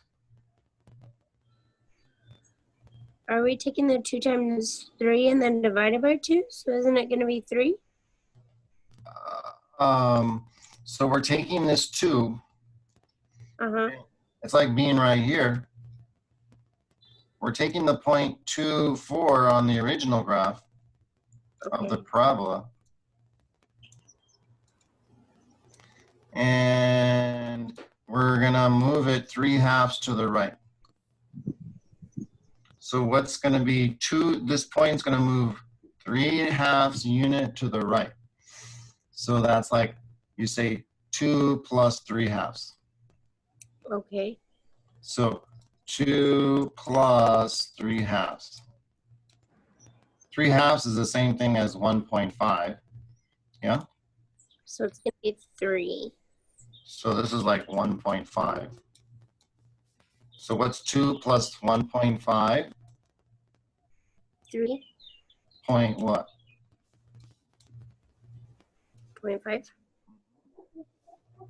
So this will become 3.5 in terms of a decimal number representation.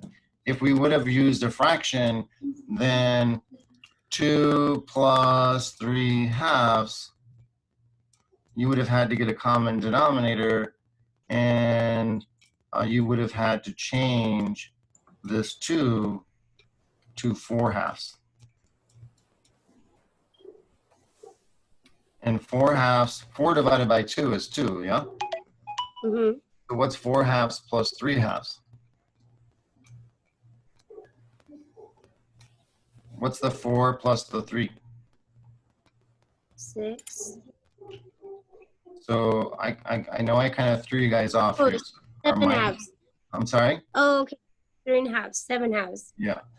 So we could have also written, instead of a 3.5 comma 4, we could have written 7 halves, yeah? Yes. Okay, that's all I was trying to show, okay?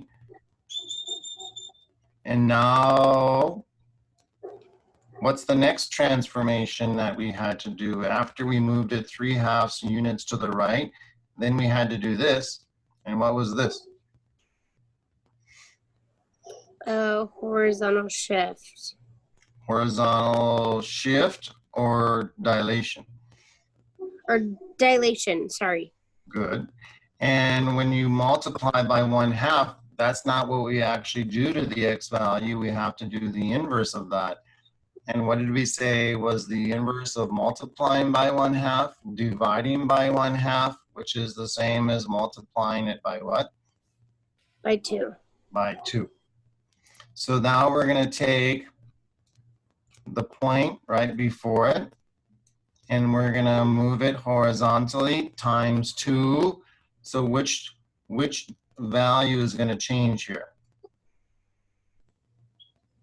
The x value. So what value is not changing? The y, so it'll stay at 4. Mm-hmm. Now what's 3.5 times 2? 7. Mm-hmm. Is that part okay? Yes. And now this is a y, and this is a 4. And now what's the last thing that we have to do? What transformation? The vertical shift of -4. So what's that going to change? The x or the y?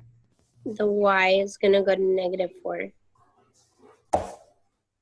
So yeah, you're going to take this y value and you're going to move it 4 down, aren't you? So what's this 4 minus the 4 more? That's going to equal what? 0. 0. Yeah. Is that okay? Yes. So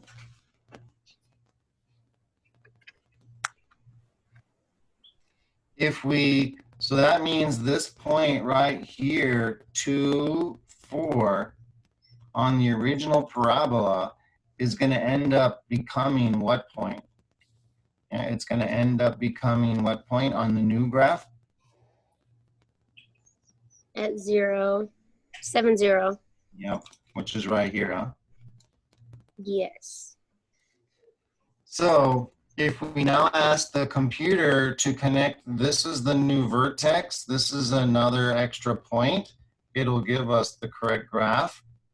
What if we're like, no, I'm already so exhausted, Mr. King, and you just messed me up making your error here, and I just want to get an extra point in the easiest way possible, then this is all we would do.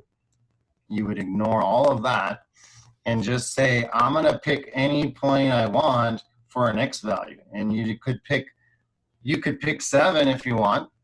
And if you do pick 7, you better get what y value if you put 7 in here? 0. Yeah, or you could pick any other number, yeah? And it's highly unlikely a person would just pick 7. They might pick 1 or -1 or something, right?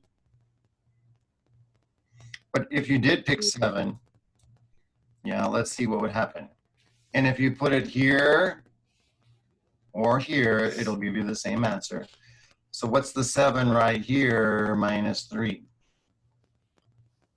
4. 4 times 1/2, 2. 2. 2 squared 4. minus 4. 0. So did we get the same point? Yes. So if you wanted to, you probably would not have picked 7. You might have picked 1 or something, or whatever. And if you did that, what would we get, just for example? 1 minus 3. What's 1 minus 3? Negative 2. Negative 2. 2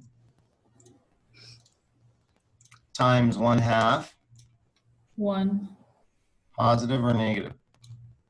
Negative. Now square it, Positive 1. 1. and then minus 4. Negative 3. Negative 3. And that would have been another point that's on the new graph without doing all this. Okay, Okay. so now let's just clear all this. Well, I don't want to clear this part. Let's just wait. And let's come down. Oh, I do want to erase that part.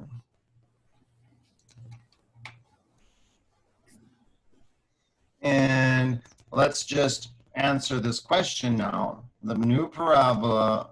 Oh. So what vertex point? What was the vertex point? 3 comma what? Negative 4. Now, how did we get that 3 negative 4? We did it this way. And I'm saying, no, you don't have to do it all this way. So right after this, I'm going to show you another way to get the vertex point without having to do all this, okay? I was just trying to show everyone that that is a way to do it, and it's a very powerful one, unless your teacher makes a mistake here and messes everyone up. But when I show you the other way, I'm going to show you that we could get this vertex point in a completely different way, and it's really very, very short and just takes like 10 seconds. It's just that we wouldn't really learn anything about all these transformations is all. Anyway, so let's first graph this parabola and make sure we are correct. We can pick the 7, 0 or the 1, negative 3, either one. I'll just pick the 7, 0 since we spent so much time getting it. And there's the parabola. Now we're going to come down and answer these questions. So what was the horizontal shift? What did it end up being? So we got to be careful. It really wasn't 3. Oh, what does this say? First of all, it was the shift horizontally to the left or to the right. 3 to the right. But did it end up being 3 to the right, or did we have to first multiply that 1/2 x 1/2 through, and it only ended up being 3/2 to the right? Oh, 3/2. Yeah. So 3 divided by 2. What was the vertical shift?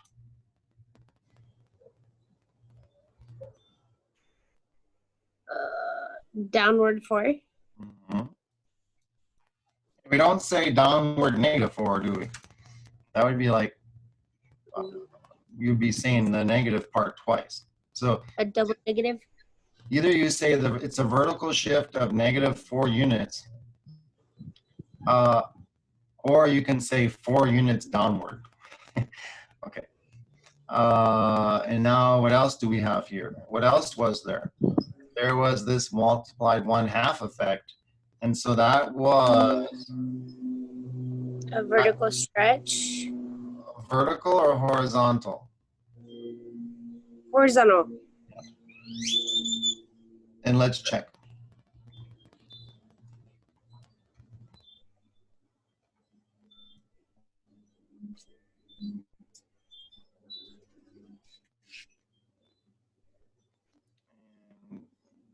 that was the one we hadn't done yet. And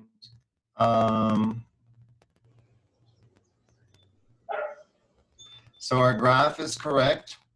This is correct. Horizontal stretch, right? Downward, vertical, and they don't like that. Horizontal shift of 3 units, 3/2. I guess they're gonna say 3.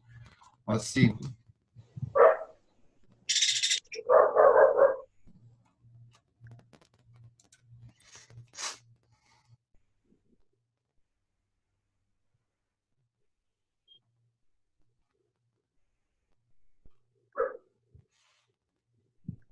Yeah. You know why? I'm sorry. This first step, we did move it 3/2 to the right, but then by the time you multiplied by the 2, you get back to 3, and then you move it down 4. Then what ended up happening, Megan, here? This 0, 0 ended up being only, this is not incorrect what I said right here. You do need to Right. multiply, but when we got done, what happened to the 0, 0? It ended up becoming what? 3 what?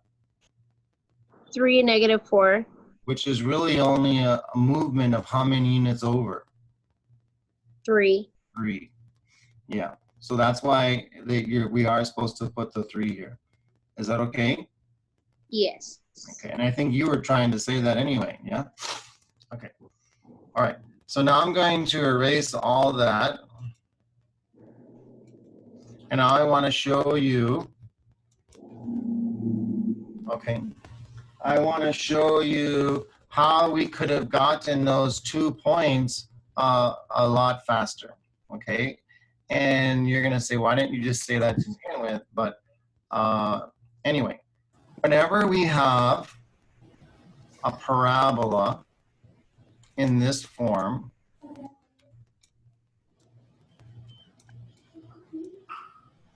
of course, there has to be a squaring. And whatever vertical shift, I'm going to use the standard letter for the authors use, K units.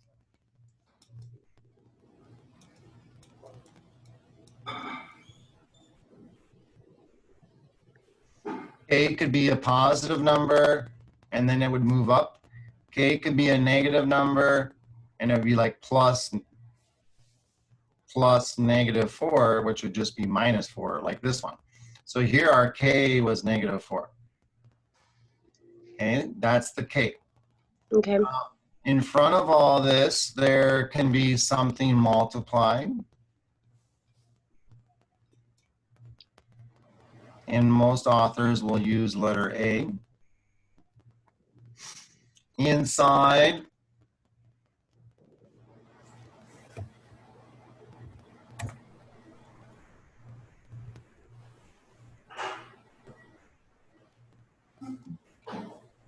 if we have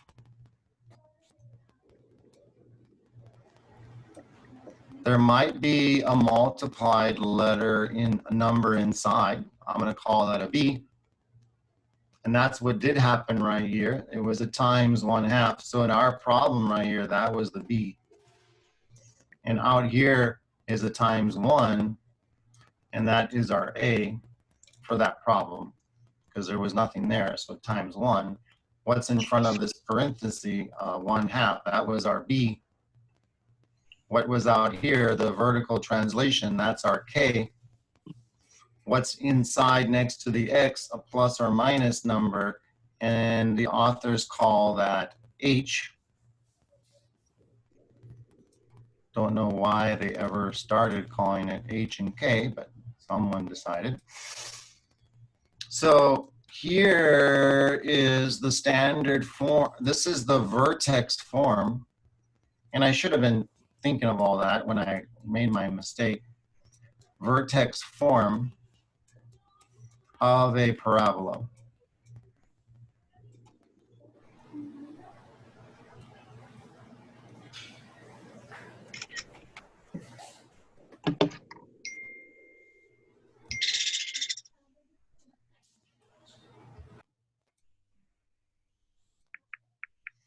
And the vertex point, which we kind of painfully figured out going through all those transformation at a time, is always going to be HK. So what I'm trying to say is that, and I should have known that when I put the wrong number there, but I didn't. I guess it's not my day. When we see this is in this form right here, ladies. Yeah. So Okay. the K, you can, when it's in this form, you can read from it, like the secret of the vertex point is visible to us. We just have to know what to look at. The vertex point ends up being a point, of course, HK. And what are we going to put right here? Well, whatever the K value is.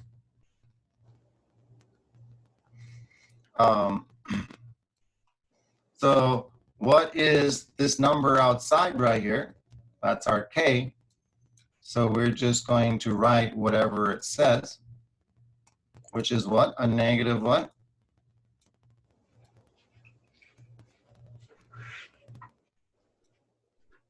Are you guys there? Yes, sir. And what's right there, Griselda? The negative what? -4. And now what goes right here? It is the H. And to make it, well, if you have X minus right here, which we do, then you just write whatever this number is. And what's this number right here? After the minus sign, it's just a what? What's this red number right here, Griselda? A -3. So, Horizontal shift, yes, good, but it would be the opposite. So Right. it'd be a +3. correct. So there's our vertex. And you can do it in just a few seconds, yeah? And that's what we have right here, don't we? It's over 3, down 4. Isn't this the vertex point right here? You see that? You saw Yes. that? Yes. 3 over, 4 down. And Yes. that's, we got this point by doing it all that other way. But we could just do it this way, and it just took a few seconds, yeah? Yes. So again, Megan, I think you had to step out. I did. Sorry, my battery was dying. I had to go get an extension cord. That's okay. I had to do the same thing many times.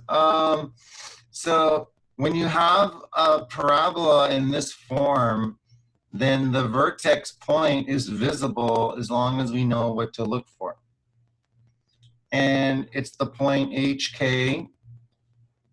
K is this number outside that's added or subtracted outside, and you do what it says, which is -4, and there it is, -4. What is the H value? It's the 3. opposite of whatever is in here, which is just what? +3. 3. And that is what we did after I made my error, and we got the vertex point on the above work, and we ended up getting 3, -4. Do you remember that? Yes. And also we have it, you can see visually right here, it is, yeah? The vertex point is over 3 and down 4, which is what we did right here. Is that okay? Yes. Yes. And then if you were doing this, so pretend we were starting this problem again, we would have said to use WebAssign graphing tool, we would have needed the vertex point, and we wouldn't have to do all that work we did above, which was a little painful and it didn't help. I made a mistake. And you would just look right here and you would say, oh, the opposite of that, because you do the opposite, 3, and that's why, Megan, I should have known right here, 3. And then do what this says, which is -4, and there's your vertex point. And we can do that in just a few seconds, yeah? Mm-hmm. And to get an extra point, we don't have to do what we did up above, which was take an original point from the parent function, 2, 4, and go through all those transformations. And we ended up getting 7, 0. Remember we got that? Right. You can just pick any number you want for X and just plug it in. If you by chance pick 7, 0, it's unlikely, but that's the one we ended up getting because we were doing it a different way and we got it from 2, 4. But if you do it this way, which is what I'm going to ask you to do, unless you really want to challenge yourself above and beyond, then you just pick any number you want. And you can pick a 1, you can pick a 7, you can pick a negative, whatever you like. So say if we pick the 1, do you do the 1 minus 3 first and then do the Yes. 1/2, right? Yes. Okay, So if we do that, got it. what would we get here again? 1 minus 3 is what? A -2 and then times 1/2, Which is a -1. squared Squared is 1. minus 4. Okay, -3. And there we would get our extra point. Okay, I that is apologize. much simpler. No, it's okay. 1, -3 is right here, and that is on the graph, and we would have gotten it that way. Yeah. Okay. So I was, in my attempts to try to show step-by-step transformations, I made this incredibly long, and then I made the mistake, and that just added to the fuel to the fire. So let's do this. Let's do one more, but do it the other way, which is incredibly fast, okay? Okay. And hopefully you guys can feel more comfortable again. So vertex point.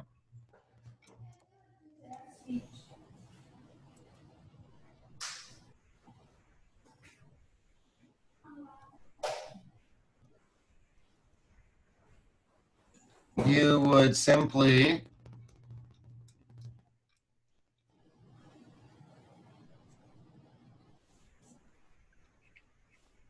look. This is in the form that I just erased here. Yeah. And this is the K, and this inside is the H. This out here, the B is right here in front of the X, and B would equal 1 this time because there's nothing right in front here. And this is the A. Okay. So the vertex is going to be, so what do we do with this, Griselda? Do we write the same on the +4, or do we do the opposite? We do the opposite, sir. So it would be -4. And then? Then we would, I'm sorry? And on the K value, do you do the opposite here, or what it says? What it says. Which So is? -2. And now we need 1 extra point. Yeah? And now we just pick any number we want for X.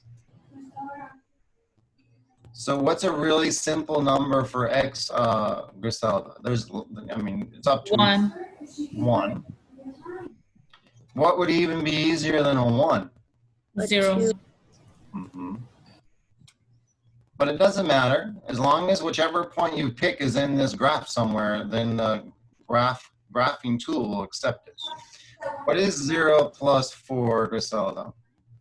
4. 4, good. Squared. 16.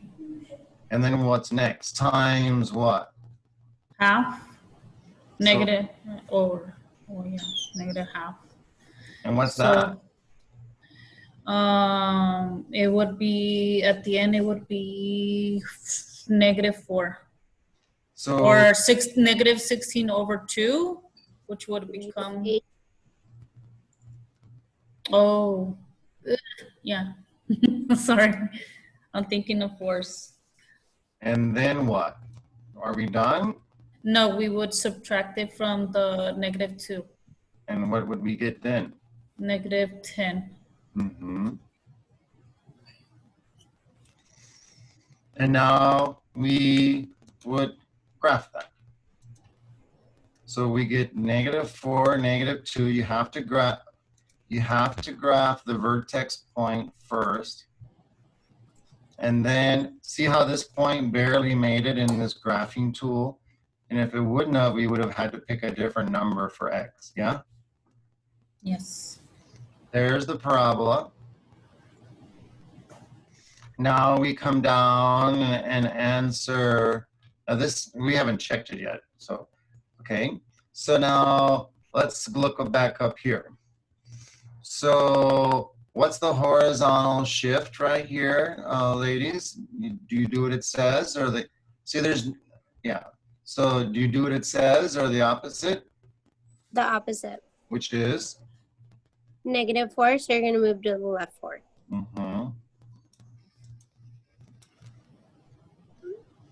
Then the vertical?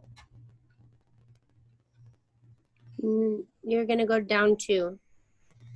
Is that okay, Griselda? Yes. And now what else is there? There's this part.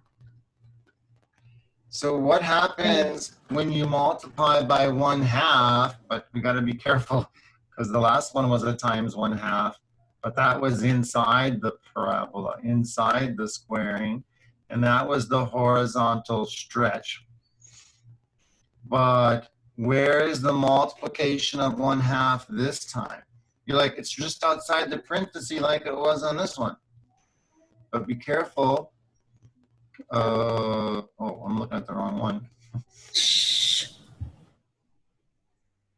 That one was outside, but inside the bracket, and this one is just outside. Right.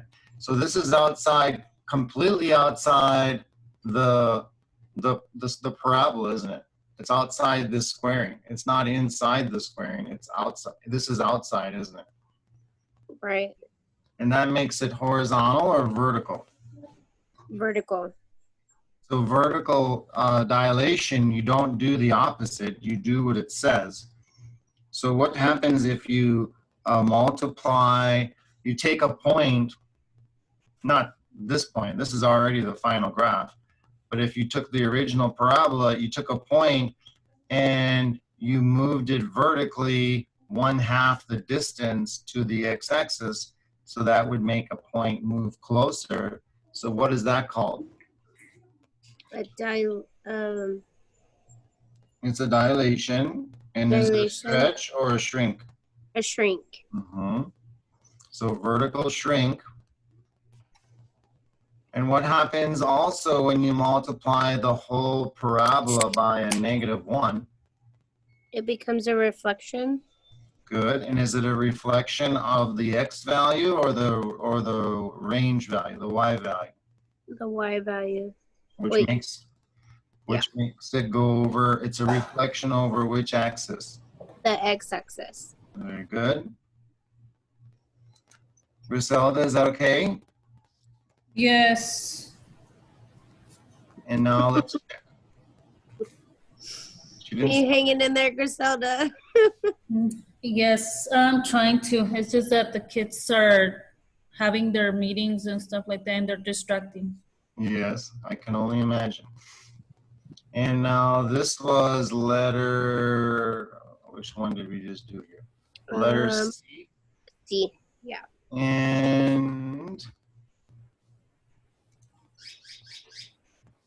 And we have the correct graph. We have the correct transformations. And so it's correct.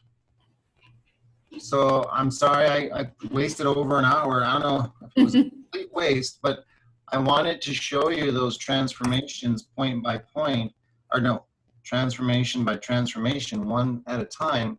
It just that it takes a long time, and then I made a mistake. So, It's okay. It did help. okay. So now this, let's just see if we can do one more, and it gets faster and faster here. So,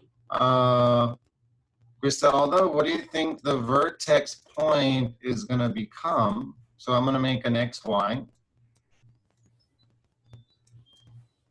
So the vertex point, doing it the fast way,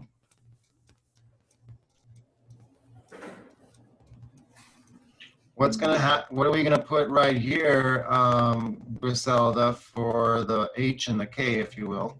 So what are we going to write for the X value right here? What it says or the opposite? The opposite, so it flips, it changes to a +4. And then good. And what about the K value? Do we change it or leave it the same? We leave it the same, so it's a +2. Good. And now we just need an extra point. So Griselda, pick any X value you like, and the easier the better. 1. 1, okay? So what happens if we put a 1 in? So what's 1 minus 4? -3, -3. And then squared, +9. then times -1/2.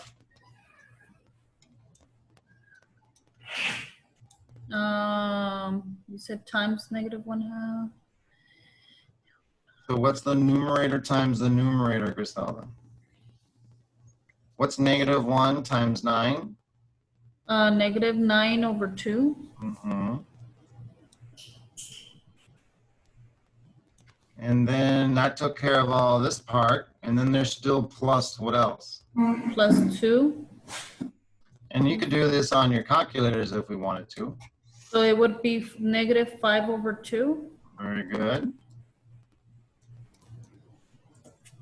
I would go right here.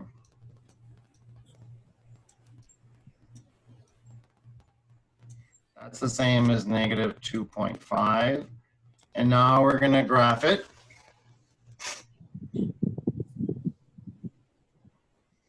So we click this in our toolbox.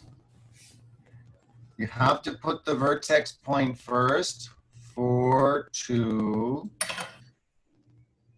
Your extra point, whatever it is, 1, -5/2, but it doesn't let us click right in the middle there, so we have to do like what William said, just pick a point. You know it's wrong.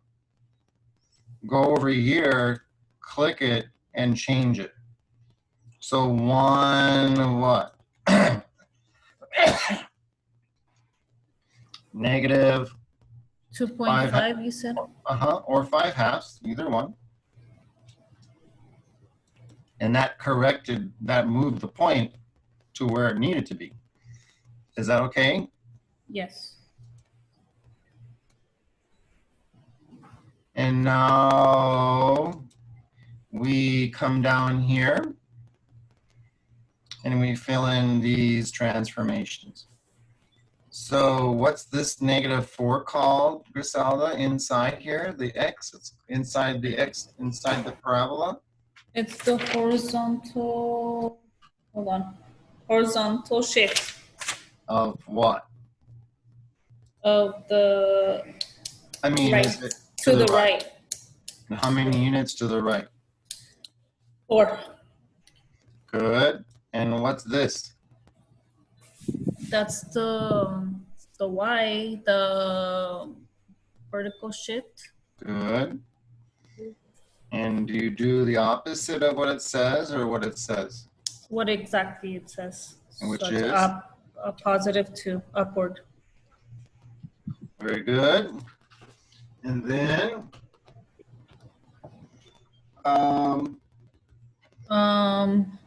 now we got to talk about these right here.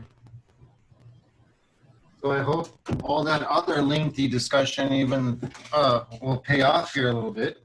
That should have been the reflection in the x-axis. Very good. And let me see. And the vertical, no, hold on. Yeah, the vertical shrink. No, hold on. Reflection. Yes, the vertical shrink.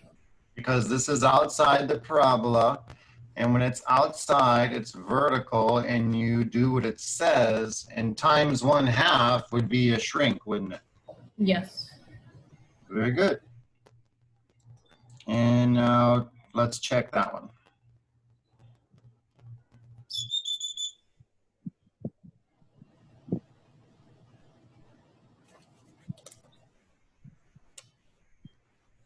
And that is this one right here, letter A. And we have the right graph, we have the right shifts, and we have the right shrink and reflection. So very good. Does that make sense, girls? Ladies? Yes. Yes. Okay. So I hope we can feel we recovered ourselves a little bit, and this will be fairly nice, okay? And if we did need to go and do it transformation one at a time with an original point, I hope we could do that. It might be challenging, but I hope we could do that. We might make a mistake here or there, but hopefully we would have a chance. Now, so I hope there's two or there's one or however many there's left here. There's letter D, and that's it. So that hopefully will be fairly simple.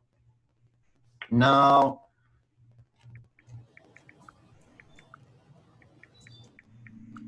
the last thing to learn is how to change the equation of the parabola. So remember what we just did. When it was in these forms, we could tell the vertex right away, couldn't we? Right. And we were able to get the vertex point very quickly and then pick another point and make the graph. And observe what and identify what all the transformations are in the equation. And that's the advantage, a very strong advantage, to have your equation of a parabola in this form right here, in this vertex form. Because then it tells you so much information once we learn how to do it. And that's what we were just practicing. Now, I'm gonna make sure my phone doesn't run out as well and plug it in.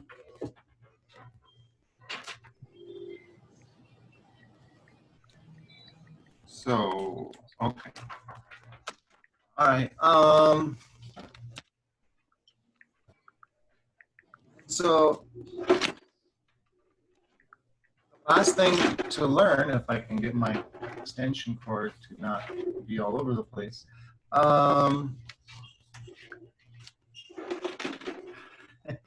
is to learn how to change it in when it's not in vertex form. When it's not in vertex form, to change it into vertex form.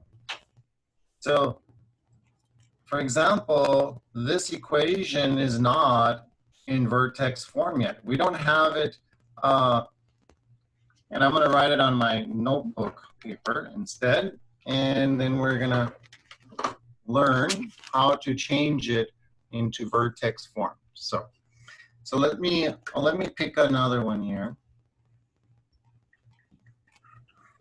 And let's look at this one, number 11. So there's really just this new step and then one little review reminder, and then that's all we have left. So number 11,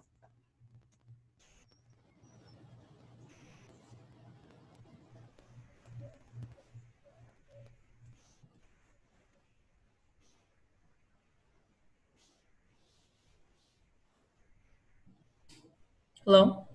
Hello, I'm just was writing down the problem, sorry. Oh, Uh, thought we lost you. so can you see my notebook? Yes, sir. Okay.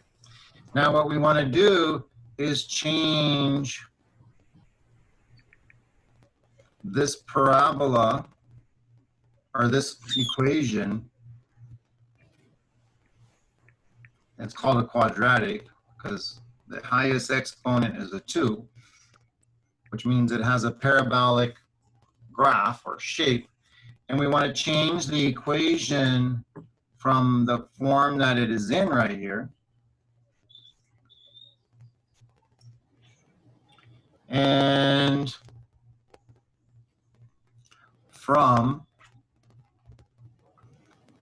and we don't really have to memorize these labels. They'll call it general form, and sometimes they use the word general or standard in different ways, and that can kind of confuse us. But this is from general form to vertex form. But you don't have to worry about the general. They might even call it standard.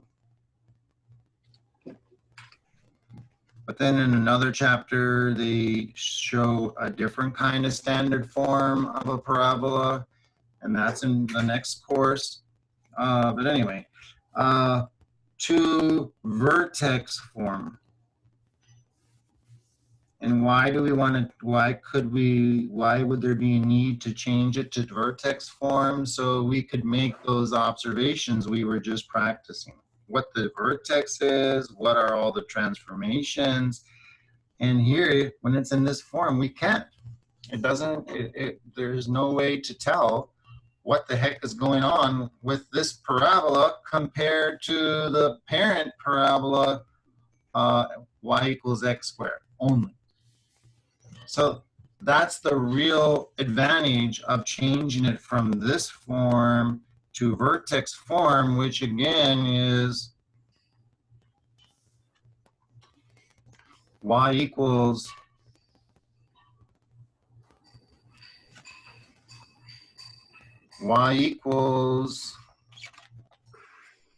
trying to get my notebook right here, y equals a times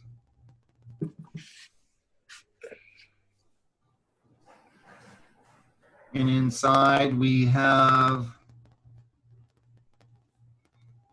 potentially another grouping symbol x minus h with potentially a number multiplied in front of all that times a b.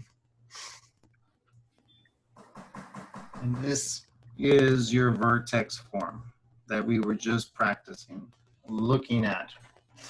So now sometimes the b turns out to be a 1, and so does this. Sometimes h and k are one or the other, turns out to be a 0, or both of them. But by the way, if a is 1 and b is 1 and h is 0 and k is 0, well, all you have left is x squared. That's it. And that's the parent function, x squared. Yeah? So, but now this allows for all kinds of possibilities, which are those transformations we studied. Okay, so how do we take an equation that is not in this form already and put it in this form? So this is really the last new thing we're going to learn in this course, and it's not very difficult. So I'm going to write h of x still.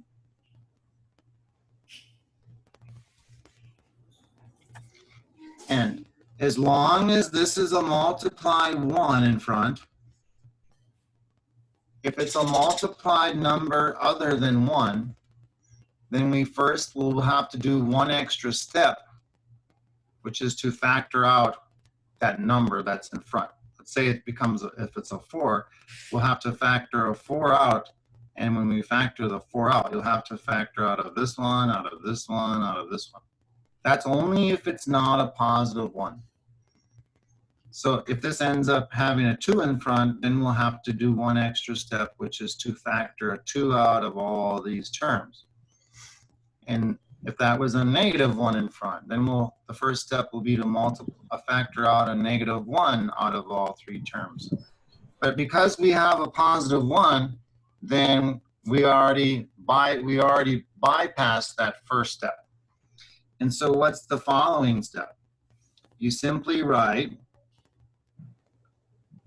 these first 2 terms again. Excuse me. Give a little bit of separation room with this 36.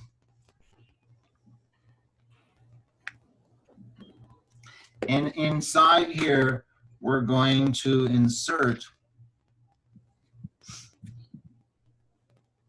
I should have allowed a little more space there.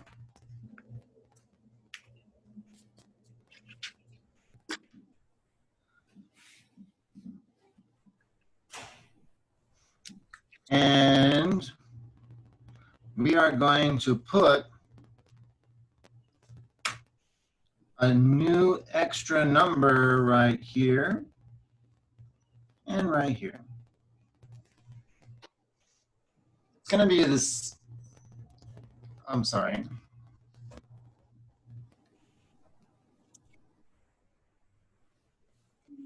I meant to write, let me write it here. X squared minus 12x still plus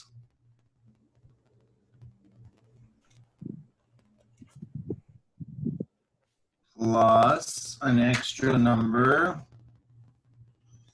minus the same number, and then this plus 36 is still at the end of all this. It seems kind of like a funky little 2 steps we're going to do here, but this is what it takes to change it into vertex form.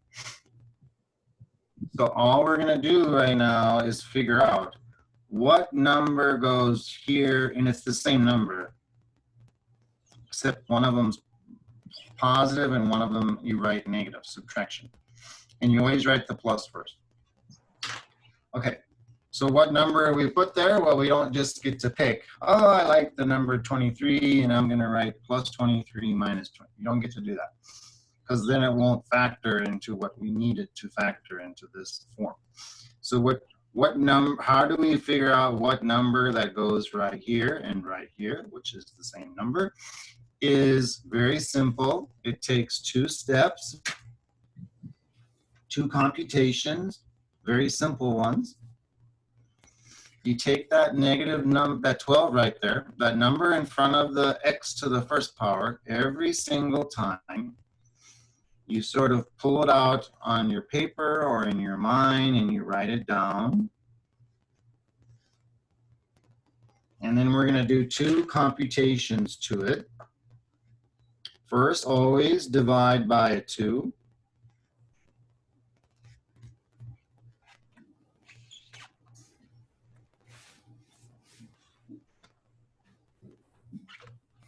So, sorry. So, what is the negative 12 divided by 2? Ladies, that's negative what? 6. Well, that's not the number we're going to write up here. We're not going to write negative 6 and negative 6, because we have one more computation to perform first, and it's to square it. And now those are the 2 things you do every single time, which makes it fairly easy to remember and to do. And whatever that is, that's what we're going to put up here. So what is negative 6 times negative 6? It's what? 36. 36. It's just a coincidence that it's the same number as this one. That won't normally happen, okay? Okay. So now we're going to go up here and we're going to insert a plus 36 and a minus 36.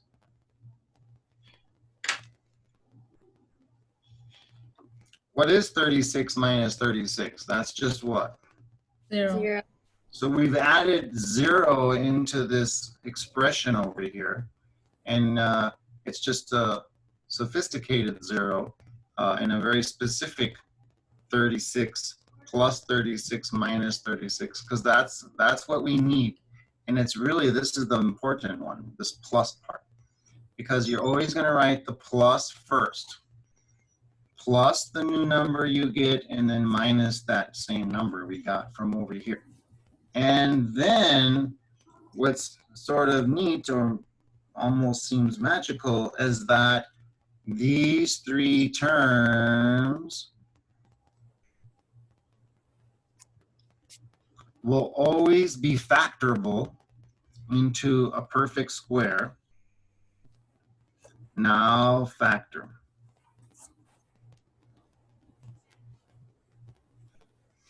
Into a perfect square expression.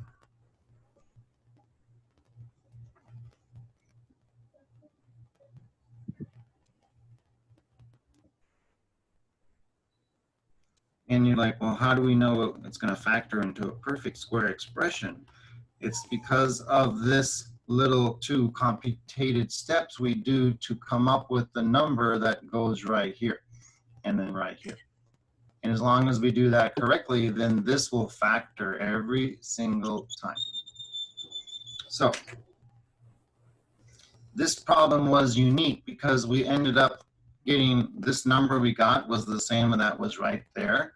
So someone might say, well, we could have skipped the step we're learning right now, and we could have, only because this new number is the same as that one that was already there. But I don't think it's, I don't want to say more than that, because that's going to mess our minds up perhaps. Now, and combine or simplify the last two numbers.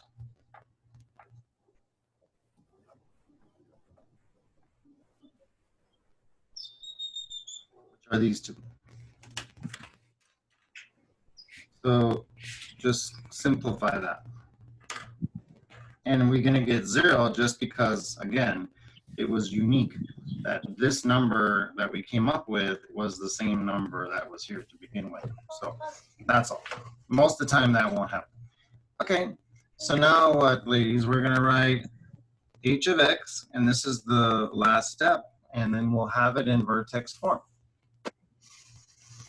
So, well, these two numbers right here add up to 0, so we're going to have a plus 0.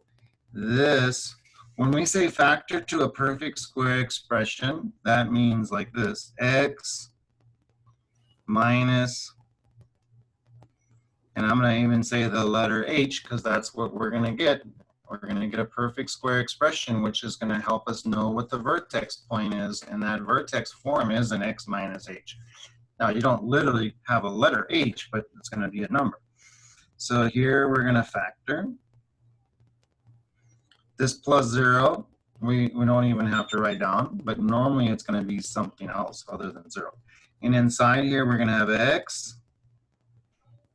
And now we're going to figure out, how do we factor this down? So just somewhere else on my paper here, I'm going to rewrite x squared minus 12x plus 36. And then we know it's going to factor into a perfect square expression, which means the same thing twice. So now what? There's going to be 2 terms here, 2 terms here.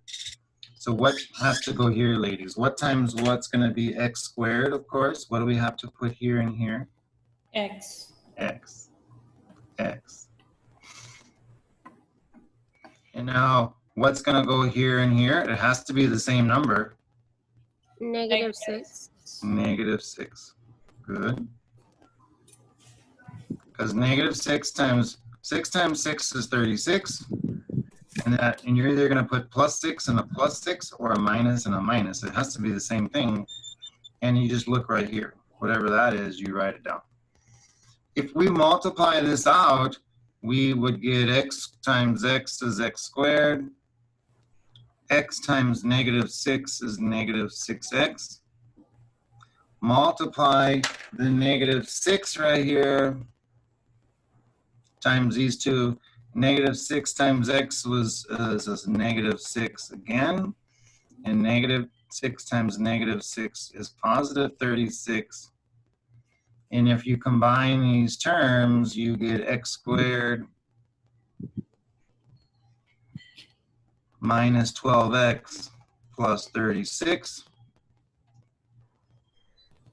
which is right back to what we have here, which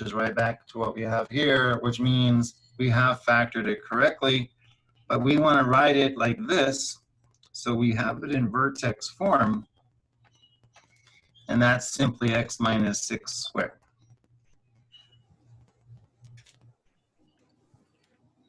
So that means up here,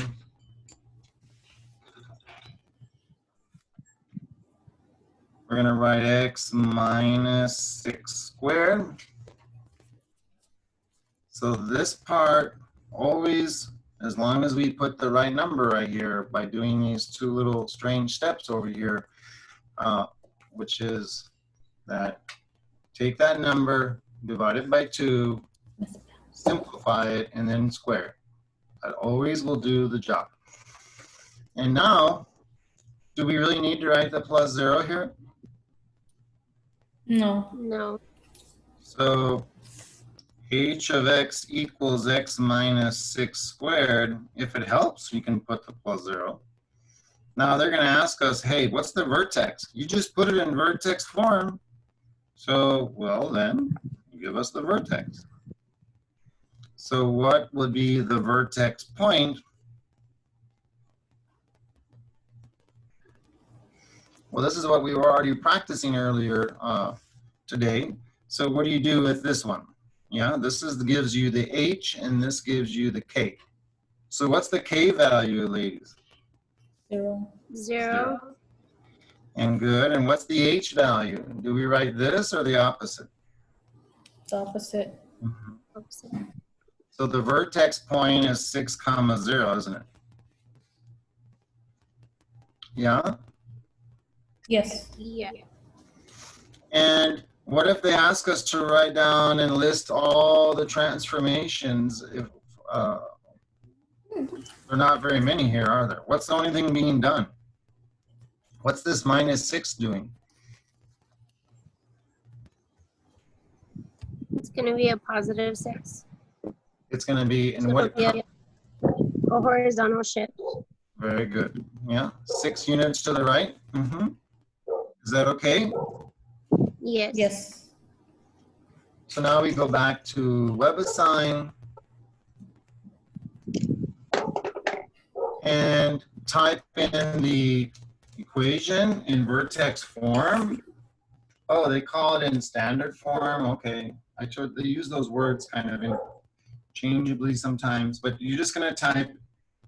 They want it in vertex form. That's what that means.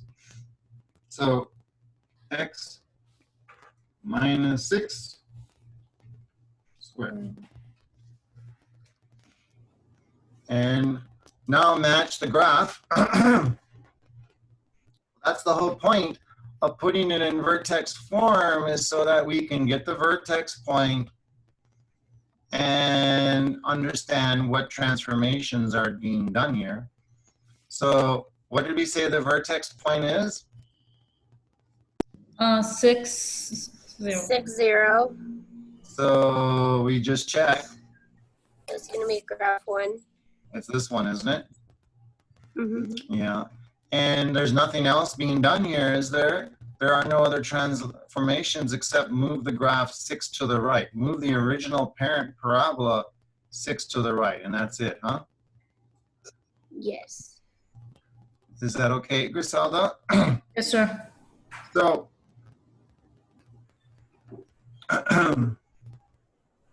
and so once we get it into this vertex form, now we're right back up to what we were doing before, except they're going to ask down here not to list the transformations, but to list the vertex point. That shouldn't be a problem. And what did we just say that was, of course? 6, 0. 6, 0. The axis of symmetry, that's a strange word or expression. That is simply, ladies, the vertical line that cuts the parabola in half, up and down. So it has to go a vertical line that goes right through the vertex point. And I'm just going to draw that here, or try to.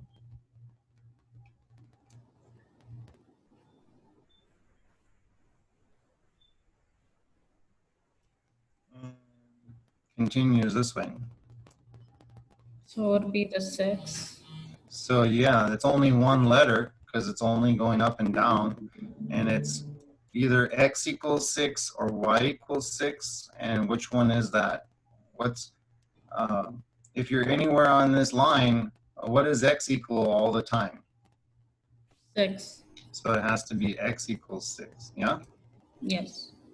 And the reason they call it the axis of symmetry or the line of symmetry, what would happen if you take this either left side or right side of this parabola and reflect it over this line right here? Won't it land right over here?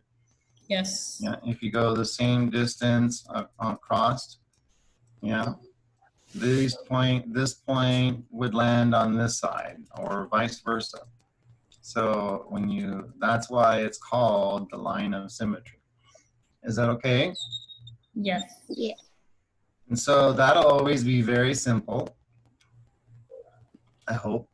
And so down here, we're going to type x equals 6. And the last thing is the x-intercepts. So we haven't practiced x-intercepts for a little while, but we have done it in this course. So I just want to remind us of what we do to find the x-intercepts. So you may remember some kind of discussion we've had. Whenever a graph crosses the x-axis, they could also ask us the y-intercept, which is this one, but they're not for whatever reason. And these are also called the zeros or the solutions or the roots of the equation. And so the x-intercepts always, one of these letters, these values, x or y, if a graph ever touches the x-axis,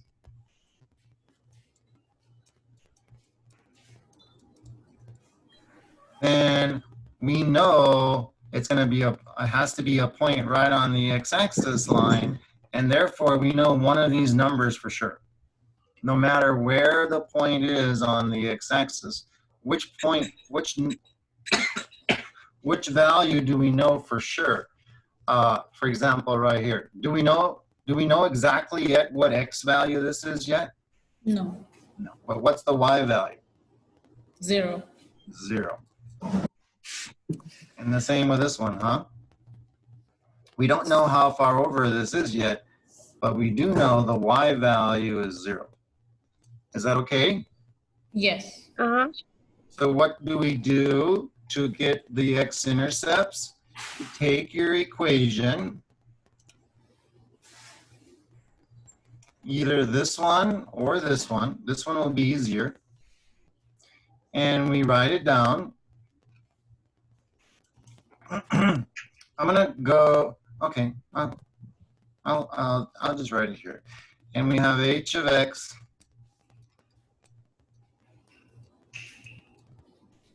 equals x minus 6 squared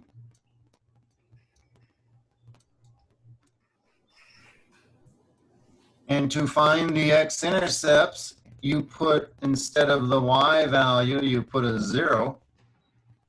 Well, which one of these is acting as, represents the y value? The letter x or h of x?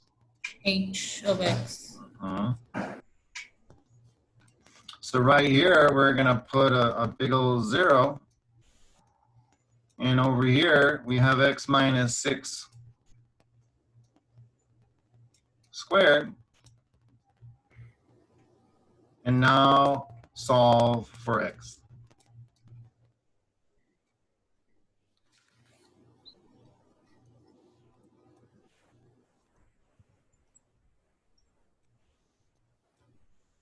On this kind of picture, we would get 2 answers because You would there's have- two x-intercepts. But this one only has how many answers? 1. 1. And we already know what it is because we can see this one, can't we? Yes. This is going to have to be x equals what? 6. 6, huh? But let's go ahead and solve it anyway, because on the other ones, you will have to solve it. So what happens if we solve this now? What do we have to do to get rid of the mathematical operations that are next to the x? There's a subtraction of 6. Don't we have to square root it first, though? To get rid of the squaring?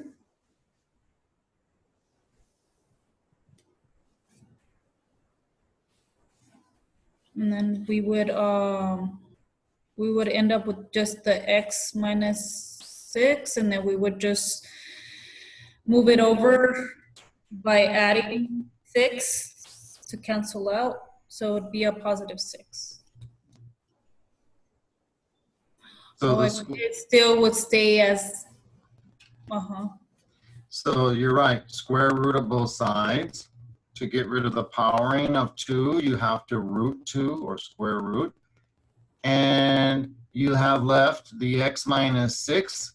Over here, you have to write plus or minus because the possibility of when you have a quadratic, the possibility is always to get 2 answers, except this time the 2 answers will be plus or minus 0, which just happens to be one answer, 0. But other problems, we might get a 4 or something else over here. So plus or minus 0 is just 0. And now you just write x minus 6 equals 0. And then you have to do what now, Griselda, you said? move the 6 over by adding it, And what do we get? a positive 6. So x equals 6. So that means the x-intercept is 6, 0, and there aren't 2 of them this time. There's only 1 of them. And there it is. Right there is the only place where this parabola is touching the x-axis. And now we come down below and we type it in. 6, 0. Oh, yeah. So this means put the 6 and then the 0. Okay. And now check.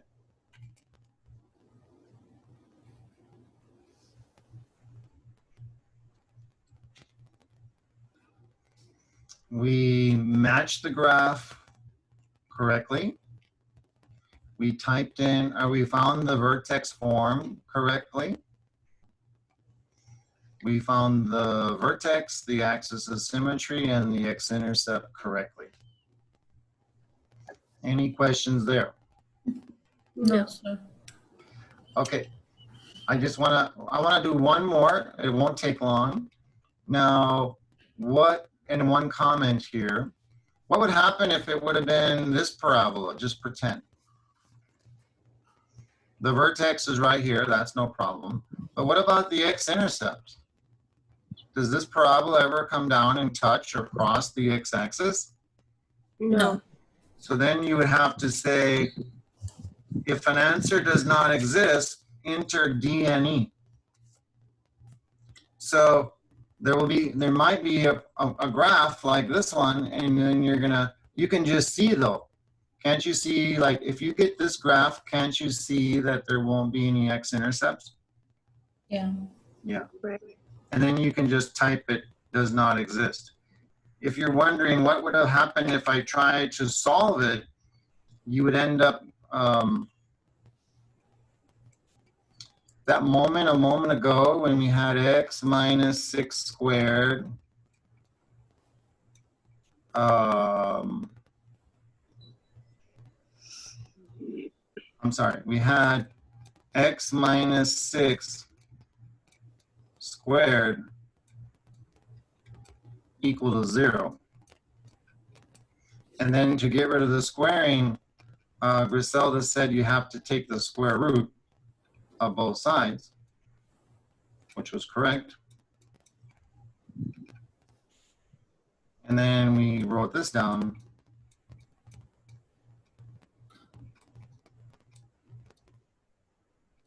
And we had a 0 in here, didn't we? Yes, sir. But there might be a problem where this ends up being like a -4 or something. And if you get that, this would cancel out, yes. You would have x minus 6 still on this side. But the square root of a negative number, is there any number we can multiply twice? The same number and get back to a negative answer? What if this was a positive times a, what if is it 2? 2 times 2, does that give us -4? No. No. What about -2 times -2? No. No. You're like, well, I'm just going to pick one positive and one negative. Well, then that's cheating, because if you're going to try to take the square root of a negative number, if there's an answer, it has to be the same thing twice. Therefore, is there any answer to this problem right here? No. No. And that's when you get does not exist. Okay? And this ends up being 2i, which is a complex number, which I said at the very beginning of class, I wish we would have gotten to one more section, and that would have been the one. But again, if you continue, you're going to review that anyway in the next class. So even if you didn't learn it here, it's not really a big deal, because you're going to just do it again. So, and, okay. So, okay, last one, I think. Let me just verify.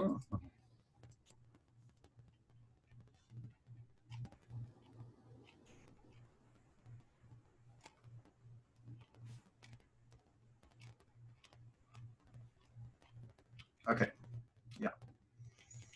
So I'm gonna pick one more here, and that'll be it. Let me just look here.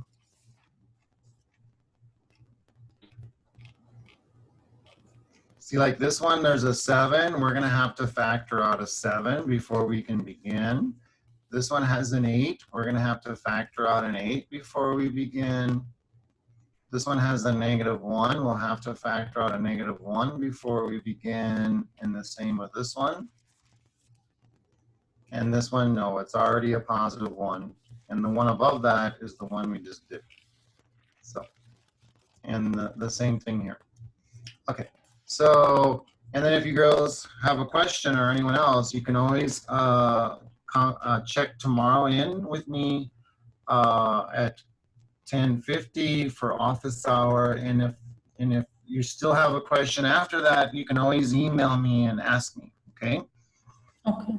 On any of these remaining here. But let's do one more, and then I think that gives us a reasonable chance. Let's see here. How about 14?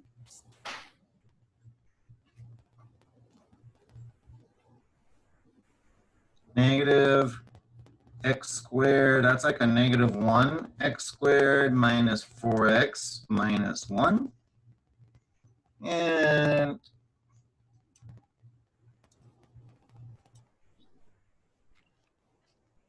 It's a +1, no? oh, did I write it down wrong? Yep, you're right. Thank you. +1.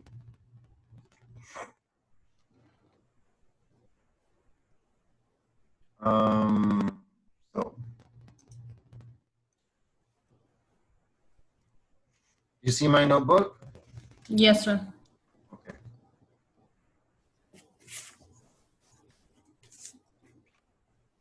Okay, so to change it to vertex form,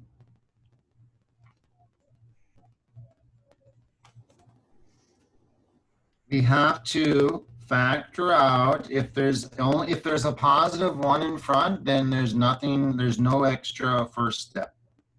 If it's anything other than a positive 1, there's one additional step. And that is to factor that number that's not a 1. In this case, it's a negative 1. Factor it out, leave this extra number outside by itself, sitting there. And what happens when we take a negative 1 out of these two terms? That's our extra step.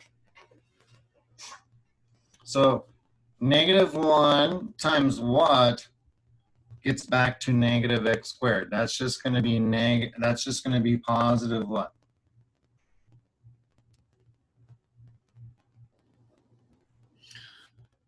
Positive 4. So Wait a minute. negative 1 times x squared, isn't that negative x squared? Yes, so negative x squared. And Now, then what's going to have to go in here? It's going to be a 4x. Is it going to be positive or negative though? positive.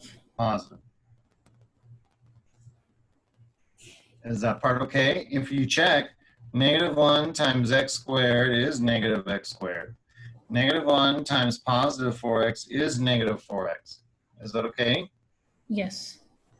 Now, that was the extra step.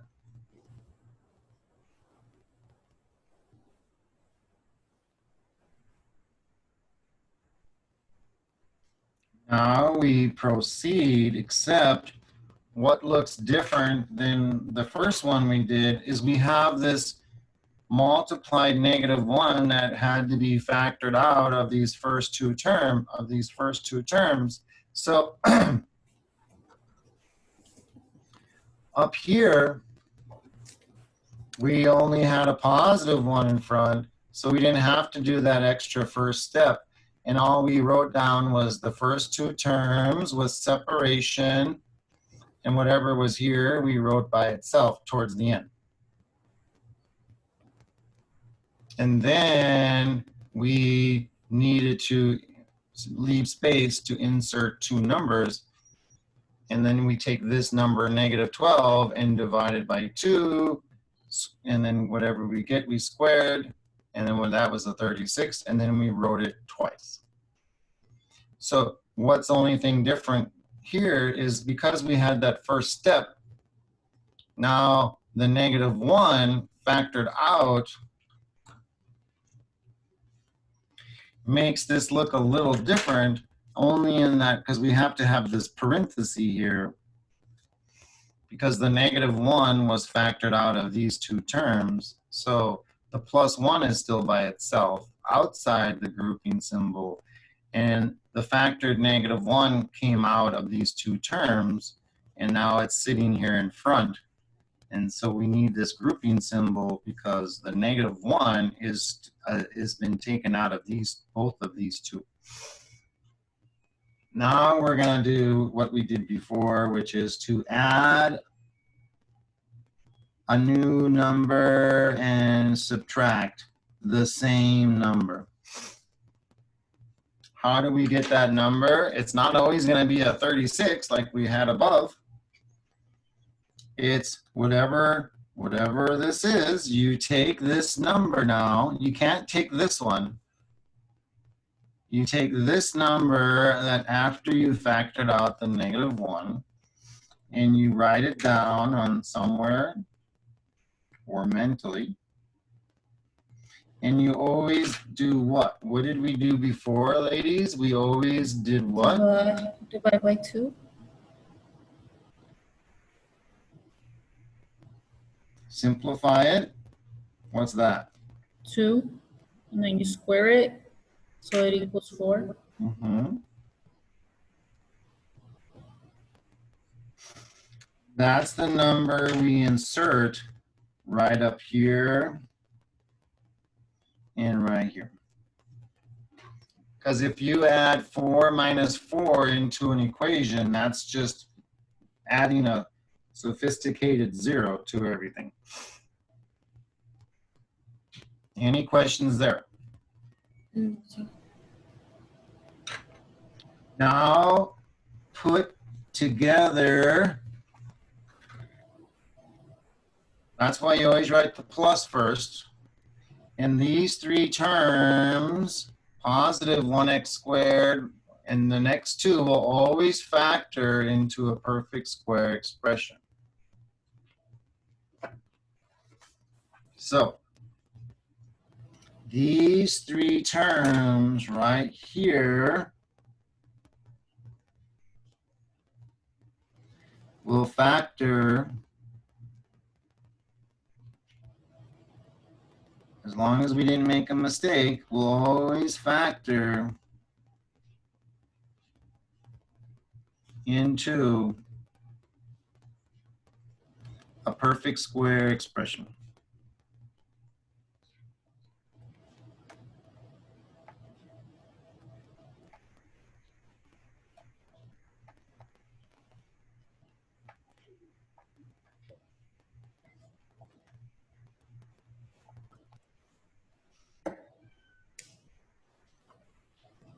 This process,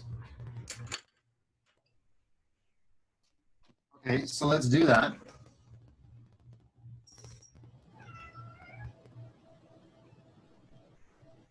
So f of x will equal the -1 that's been factored out and has been waiting.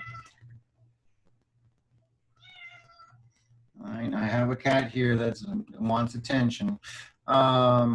X squared plus 4x plus 4. These are the three terms that will factor into a perfect square expression. And now this -4 that's inside this grouping symbol, we need to get it out of there, and so we can combine it with this other number, just like I wrote up here. And then now factor into a perfect square expression and combine the last two numbers together. But you cannot combine this -4 yet with a 1 until you get the -4 outside of the grouping symbol. And to get it outside of the grouping symbol, we have to multiply it by whatever is out here, which was a -1. So to get this -4 out of there, we still have the +1 here. But now this -4, it needs to come down here so we can combine the last two numbers. And what is this to get this -4 outside the grouping symbol, you multiply it by this. What is -1 times -4? That's what? +4. Now this -4 inside the grouping symbol is escaped outside of the grouping symbol and became a +4. And now it's kind of like independent. It's all by itself out here. Any questions on that step? No. Now,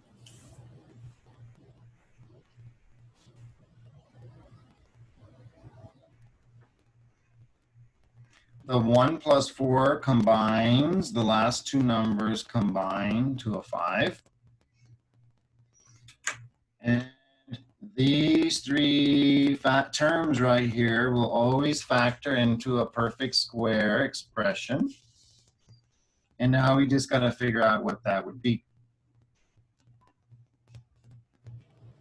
X plus 2 squared. Very good. X times x is x squared.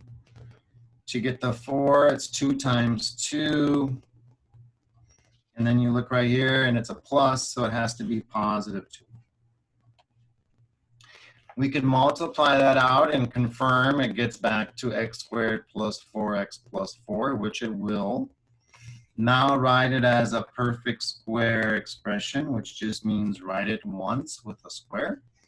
And now we have that right here.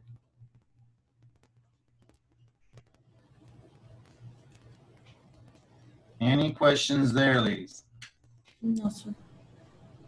This process from going here to here to put it in vertex form, or they're going to call it standard form, this whole process is called completing the square.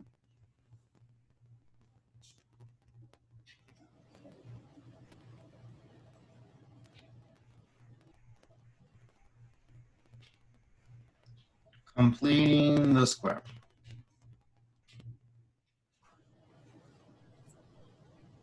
And now we've completed the square, which means now it's in vertex form, or we say standard form.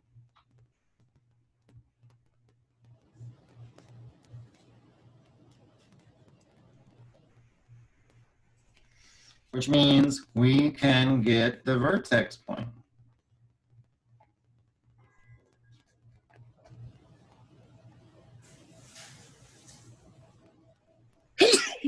Bless you. Bless you. Bless you. Bless you. You're getting allergic to math, I think. So what's going to be the vertex point, that HK kind of thing? So what do we put for the X or the H value, whatever you want to call it? Do you put the 2. this or the opposite? The opposite. Which will be? -2. And what about the Y value or the K value? It stays positive 5. So there's our vertex point, huh? Is that okay? Yes. What do you think this -1 does in front of the X, which is also way up here? Does that make the parabola open upward or downward? Downward. Downward. It's because it's a reflection, by the way. See, once you see it right here, it's a multiplication of -1 outside the parabola, which is a reflection where? About which axis? Over the x-axis. Good. Yeah, and that's why the parabola won't open up anymore, but it'll, when we reflect it, it opens down. What's this do? This is a, what's this called? It's a horizontal shift. Of what? You do the opposite, so it's a -2. So you would take your parent parabola, shift it 2 units to the left, then reflect it over the what? The x-axis. And then move it up how much? 5. And that's the 3 transformations on this function. They're not asking us, but that's what we've been practicing and studying, so that should be apparent. And now we match the graph and fill out whatever they want us to fill out here. So, number 14, first they want the standard form or vertex form. So that was the -1 times x plus 2 squared plus 5. Okay, now match the graph. Well, that's, so we know the vertex is -2, 5. That usually eliminates some of the choices. Well, -2, 5, that's wrong. That's wrong. Well, that's wrong. So isn't this the only one? Yeah. -2 left, 2 left, up 5. So they're making it kind of friendly on us to pick the right graph. We didn't really have to talk about the reflections, although that you do know the graph is going down, but they're all going down. The vertex, and we said that was what? -2, 5. Mhm. Axis of symmetry, that's where the graph is cut in half with a vertical line, A negative which 2. goes right through the vertex point. So, -2, 0. so there's the vertex. Oh, negative. No, wait. 2, 5. Negative 2, 5, no? So we want Negative 2. yeah, The Negative- vertex. we want the equate, that's supposed to be vertical line. So it's just negative 2. And is it Oh, y negative. equals, x equals what? X equals. Mhm. Is that okay? Uh-huh. And then they want these x-intercepts. Well, how many are there going to be this time? 2. 2. So down here, we're going to type x equals -2. And now the 2 x-intercepts. I'm going to go to my notebook and we're going to solve for the 2 x-intercepts. So, Sorry, guys. I'll be right back. okay, so we take this equation. And what did we say, Griselda? Do you remember? The x-intercepts have to have what value being 0 all the time? The x or the y? The Y, sir. Good. So right here, instead of f of x, we're going to put what number? Zeros. 0.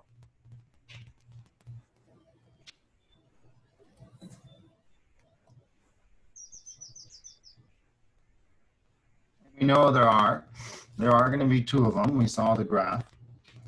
And we put 0 equals -1 times x plus 2 squared plus 5. Is that part okay? Yes. Now solve for x. So we have to get rid of the addition of 2, the squaring, the powering of 2, the multiplication of -1, and the addition of 5. So we have 4 things to get rid of. This, this, this, this. So, We're rooting the x plus 2 squared. well, you're correct. To get rid of squaring, you have to do a square root. But you only do that if there's nothing left over here except the parentheses squared is the only thing that can be left. So we cannot do the square root yet. Okay, That's so going we to be, would multiply first, then the -1 times the x plus 2 squared. so how do you get rid of a multiplication of -1? You would have to do what? Multiply everything in the parentheses.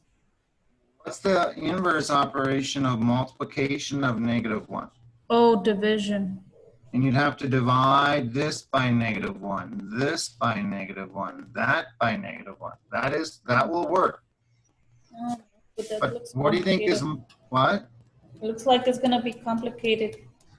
But what do you think is more popular? To get rid of the multiplication of -1 first, which we can, or the addition of 5?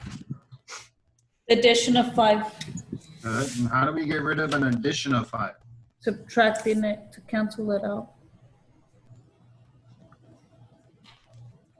And what is 0 minus 5? -5, sir. What's left over here now? -1 parenthesis, open parentheses, x plus 2 squared. So then I think it's better to do the squaring then first. Well, then you would have to put square root on this. That's true. So what needs to be what do we need to move out of there before we take the square root of both sides? What's extra outside of this squaring parenthesis, this grouping symbol? The negative. The times negative one. Multiplication and negative 1. So how do we get rid of a multiplication of negative 1? Divide. Mm-hmm. Divided by negative 1. Good. Negative 5 divided by negative 1 is a positive 5. The negative 1 divided by negative 1 is a positive 1, which we don't have to write. So it would just leave us with the x plus 2 squared. Now there's two more operations we have to get rid of. The addition of 2 and the squaring. We have no choice here. We have to get rid of which one first? The squaring. The squaring. Because the plus 2 is inside the squaring function. Yeah, Griselda? Yes. So now we take 5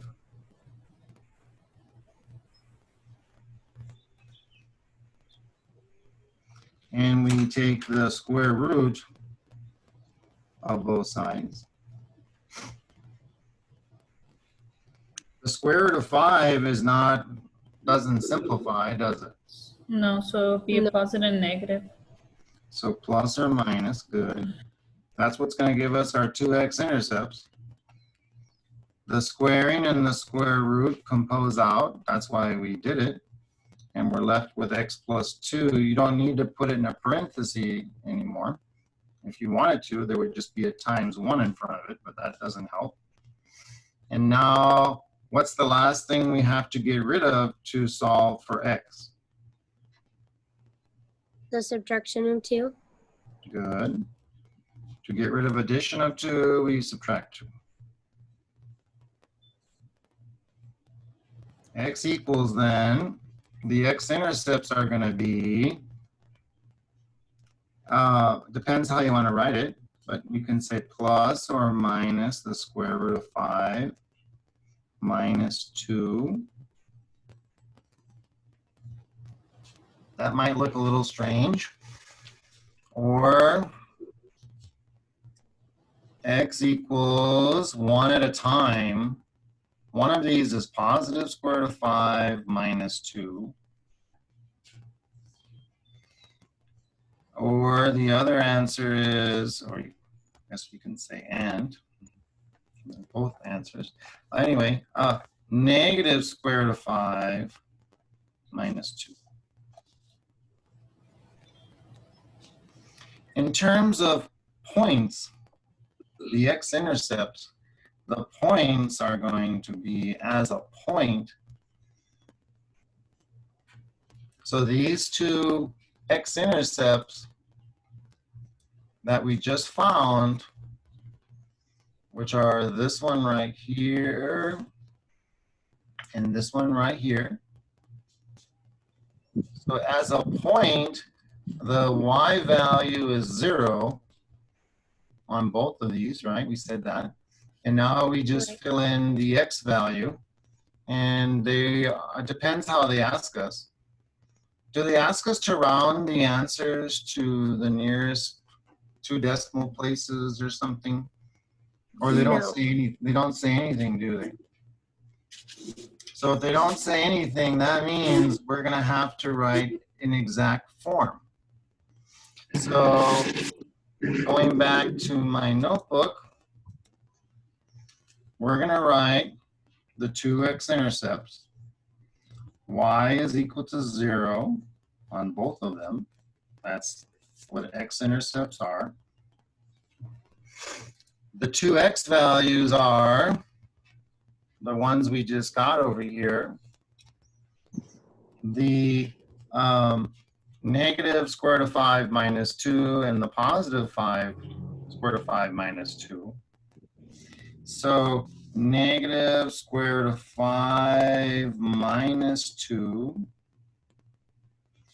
positive square root of 5 minus 2. Any questions on the way we wrote it there?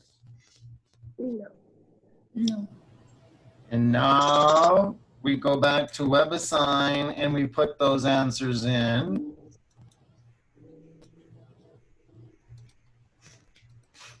Can you see my WebAssign page? Yes. And notice what they want here.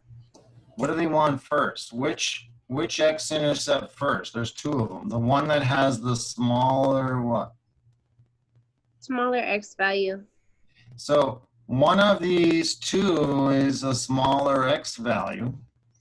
Either this one, negative square root of 5 minus 2, or square root of 5 minus 2. If we're not sure, we could put it in a calculator and check. And if, but this is a, well, I guess I can just do it.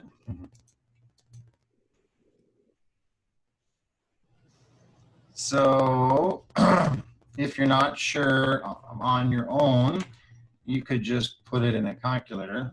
Negative square root of 5, well, that's a negative number, minus 2. And the other one is square root of 5 minus 2. And this number, negative 4.23, is smaller than positive 0.23. The negative number is always smaller than a positive number. So we're going to put this one first, and then this one.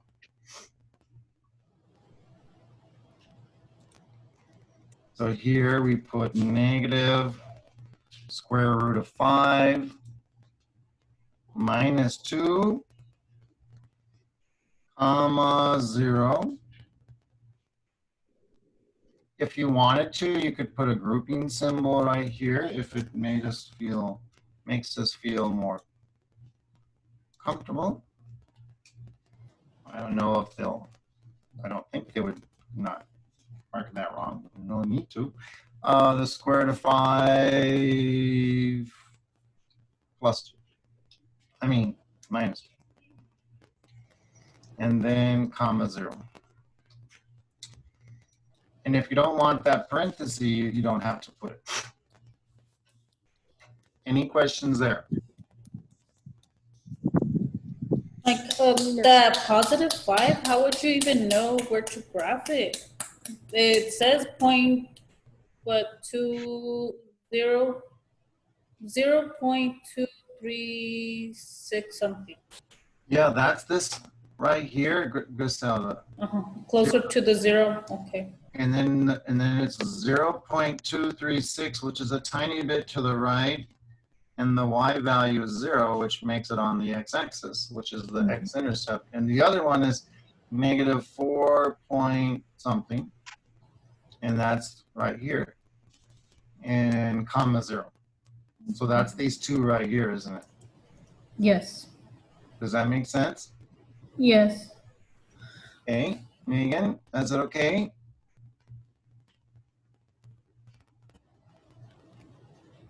She might have stepped out. Okay, so let's check.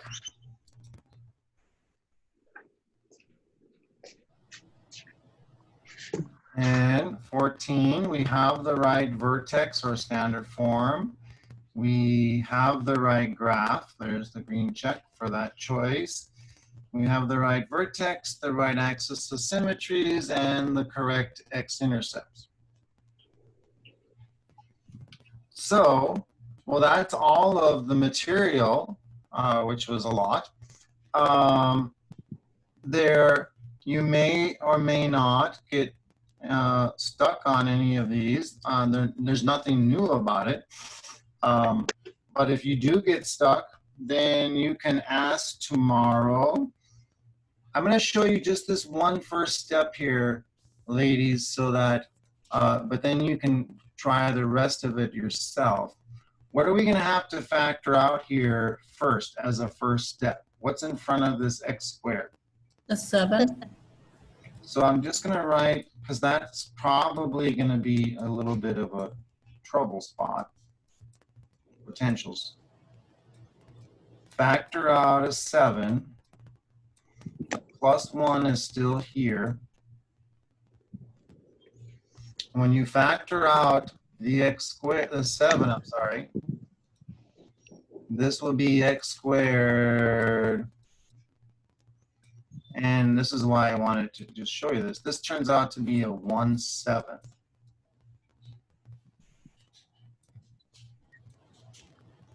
Because 7 times x squared is 7x squared. What's 7 times negative 1/7? What happens? The 7 divided by 7 gets back to what? 1. The negative 1x, which is this part right here. Is that okay? Uh-huh. Griselda, is that okay? Yes. And now we would begin to complete the square. And how do we do that? We write down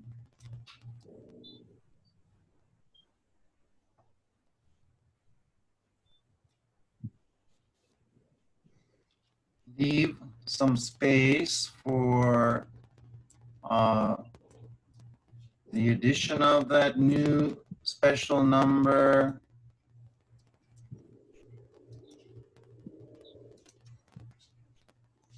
And then minus that same number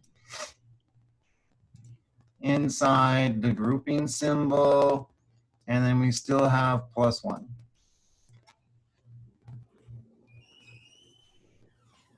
So let me just show you this part and then you girls can finish the rest. So we have, we take this number right here, pull it off to the side.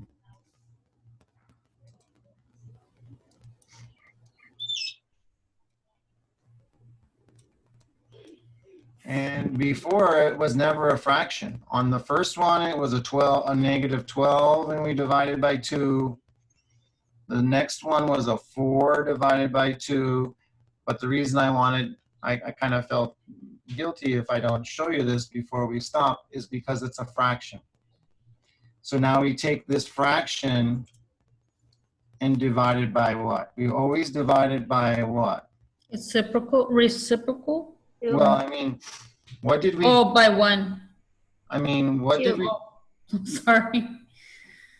By what? 2. Divided by 2. By 2. But we can write by 2/1 if we want. So what happens when you take this number and divide it by 2? Well, because it's a fraction, we have to think a little bit more here. And can't we change this to multiplication of the reciprocal here? Yes. 1/2. So we're going to get negative 1/7 still times 1/2.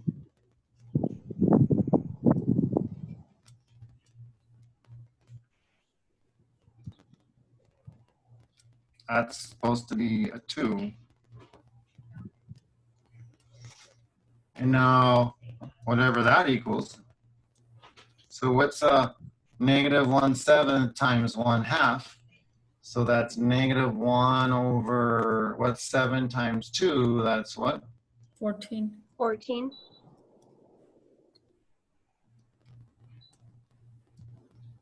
And then what do we always do after we divide it by 2 and we get our answer? And then what's the second computation we have to make? We square it. You square it. Good. And whatever that is, negative 1 times negative 1 is 1. 14 times 14, what is that? 196, is that right? I think so. That's a 9. Yes, 196. Okay, and this is the number that's gonna go right here and right here. It's just that it's a fraction, huh? So 1/196. So this is when they can get messy because of fractions, not because it's anything different, other than the fact that the number is messy. Any questions so far? No. No. Now we take this one outside the grouping symbol so that it can be over here with the 1, and then we can combine these two last numbers.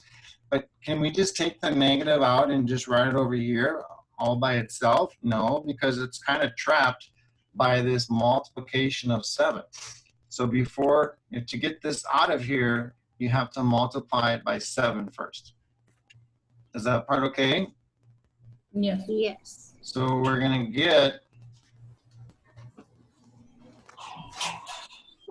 you girls already have that written down on your paper, or are you just? Yes.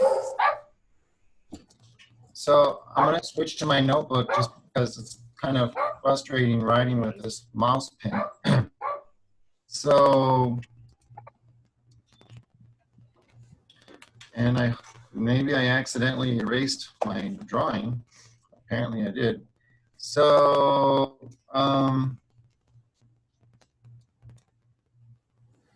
so we had, what do you see right now on your screen? My WebAssign or my notebook? Notebook.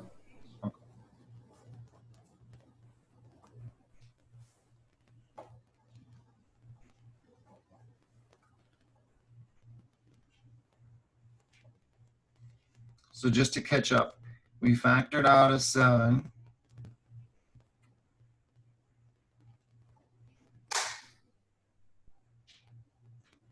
We took this term here and divided it by 2.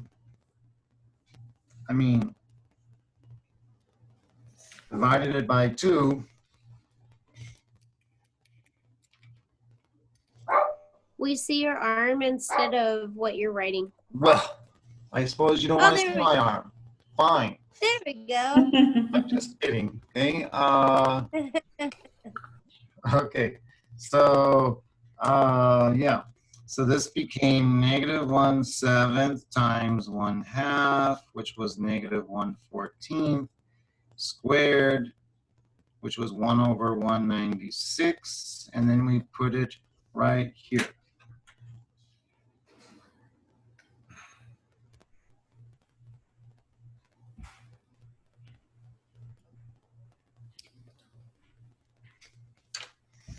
And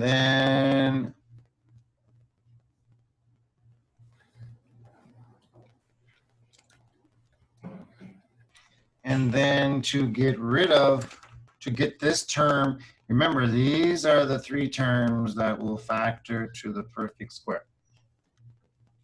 So before we try to factor this into a perfect square expression, we got to get this negative number out. You always will have to do that. If there's nothing in front here except a +1, then we wouldn't have had to factor, and then you just slide it over here and write the same thing. -1/196, but there's a multiplication of 7 to deal with here. So now we're gonna do that.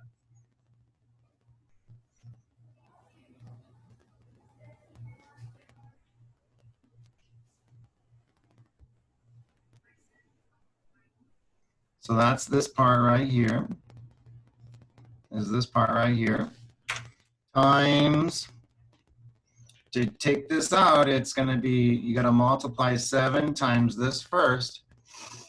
And if you multiply 7/1 times 1/196, we get 7 times 1 is 7. 1 times 196 is 196. And then there's the +1. So this is about, it will be as nasty as it gets because of the fraction. And now, this will factor to a perfect square expression. This, we combine the last 2 numbers. If you wanted to, you could use a calculator and add these together, or by hand. And just because, okay, by the time I switch to decimals and everything else, we could do it by hand. So +1 But 1 would be changed to 196 divided by 196. That's still a 1. But now we have a common denominator.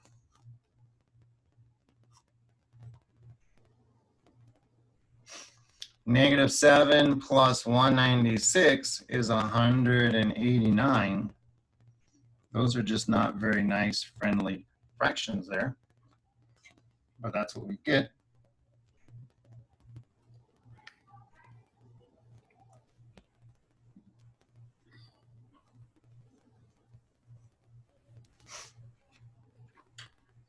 And now we got to figure out what this factors down to, what perfect square expression. Well, x times x is x squared. It's going to be negative times negative, because this is a negative. And if we, really, the trick is you just put, if it's a messy number and it's hard to see, the only way to get back to 1 over 196, if you multiply, is the square root of 1 over 196, which was this number inside right here. So you just put 1 over 14, 1 over 14.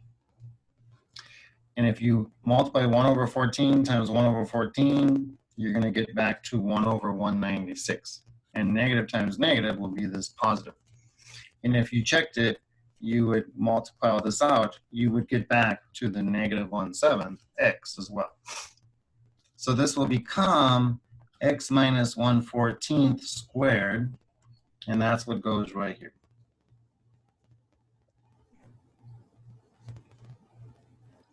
So there is our vertex form, which is not a very friendly because of the fractions, but that's what it is. Let's go back. Oh, let's write down the vertex point.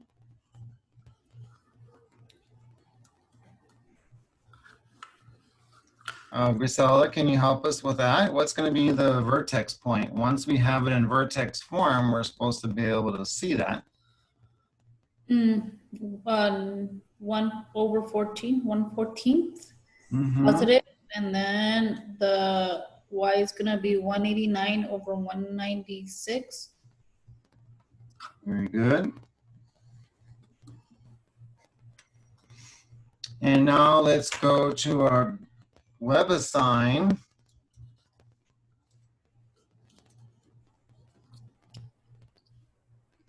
And now we're looking, there's the 4 choices. Oh, I guess we can type in our answer. So it's 7 times x minus 1 over 14 squared.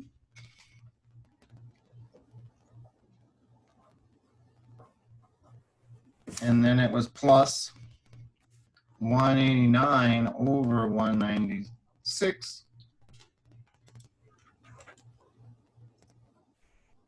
Now let's look, which graph would it be? Excuse me. The vertex is 1/14, which is a little bit past 0. That's not even 1. And then up 189 over 196. If you put that on your calculator, it's not even, it's less than 1. It's almost 1. So it's just a little bit over and a little bit up. So let's see. And you have to kind of have good eyes here. But what about these two down here? Aren't they underneath?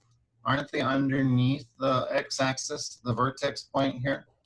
Yes. So it looks like it is a little bit over, but then it goes down. And this looks like it's a little bit over and down. So these two are out. Is that part okay? Yes. Now what about between these two? Well, here's the vertex on this one, and you have to look closely. Does that look like it's to the right of 0 or a little to the left of 0? Left. Yeah, and we're supposed to be to the right, aren't we? Yes. Because it's the opposite of this. So this is the one that makes sense, huh? Is that okay? Yes. So we click this one. What about the axis of symmetry? Yeah. It's going to be the line that cuts it in half vertically, which is going to go right through the vertex point, which is so darn close. It's kind of hard for me to draw. What line is this one, ladies? Mm, X equals, what's this? What X value is this right here at this vertex point? 1/14th. So there's the line of symmetry or the axis of symmetry that this, where if you took this piece and reflected over this purple line, you would get this left piece and vice versa. Is that part okay? Yes. And then what about the x-intercepts? Does this graph touch the No. x-axis anywhere? No. So that means what? Do we have any x-intercepts? No. So we're gonna put, No, what are we gonna put down below? does not exist. Very good. So let's do that and we can call it a lesson. Might as well make the last one as long as, I think it's our record here. Yeah. Yesterday in Calculus 2, I had a 5-hour lesson and I'm not proud of it actually. I'm like, oh, I don't know what else to do. It didn't help I made a mistake today, but normally I don't make mistakes, but it just takes a long time for, I believe, to give people a chance here to understand it. And so I don't know what else to do. But anyway, x-intercept does not exist. Axis of symmetry was x equal to 1/14. The vertex point was 1/14, comma, 189/196. And hopefully we have everything correct.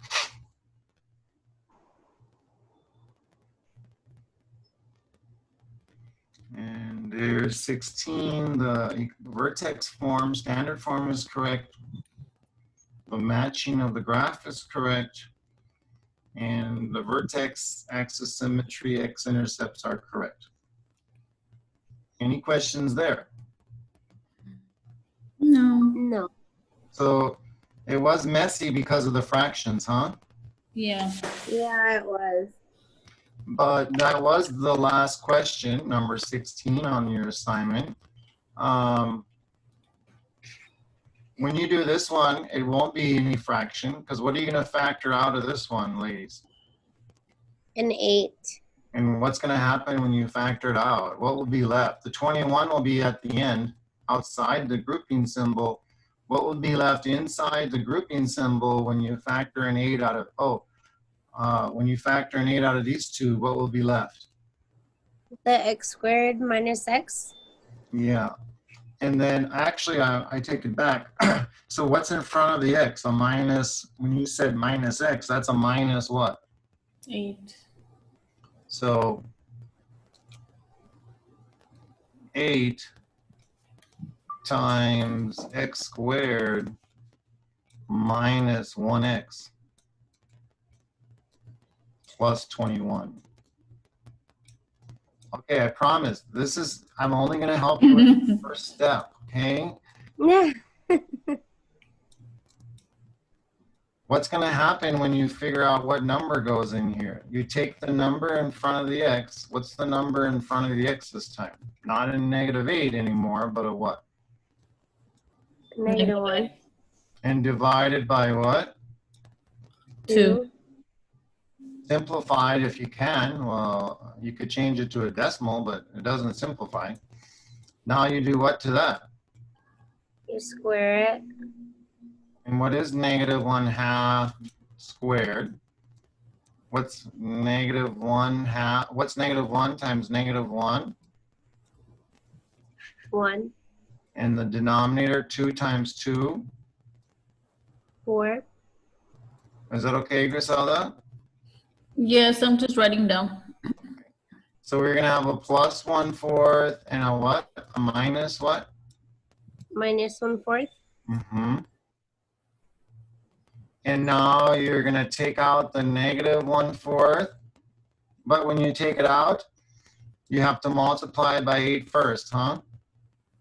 Yes. And you're going to have 8x squared minus 1x plus 1/4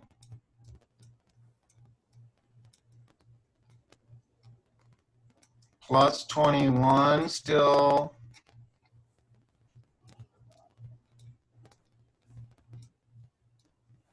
And what's going to happen when we take positive 8 times the negative 1/4,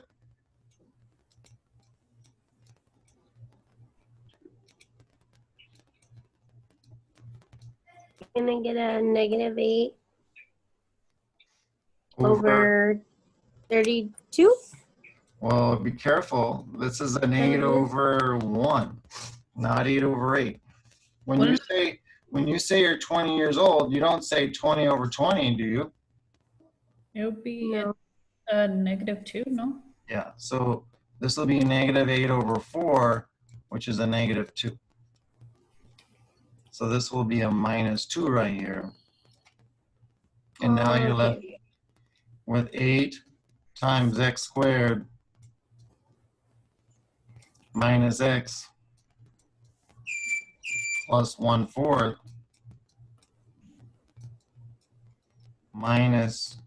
21 minus 2 is 19. And you have to factor this.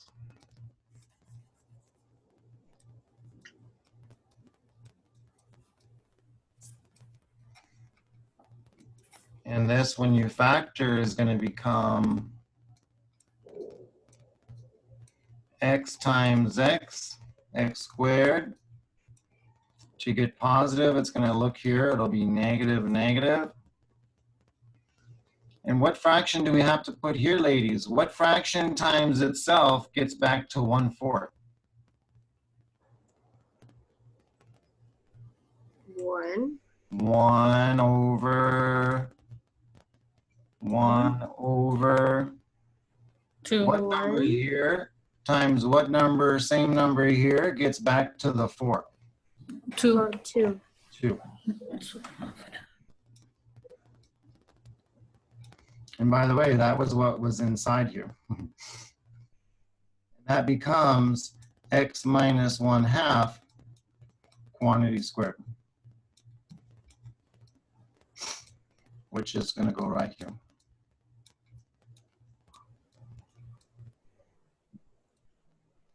And there is your vertex form.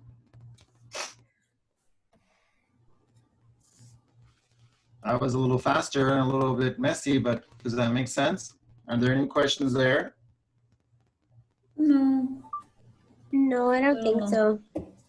And then what's the vertex going to be?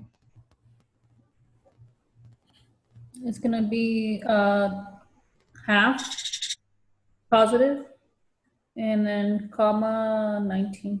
Mm-hmm. And then you're going to pick the graph again, huh? Uh-huh.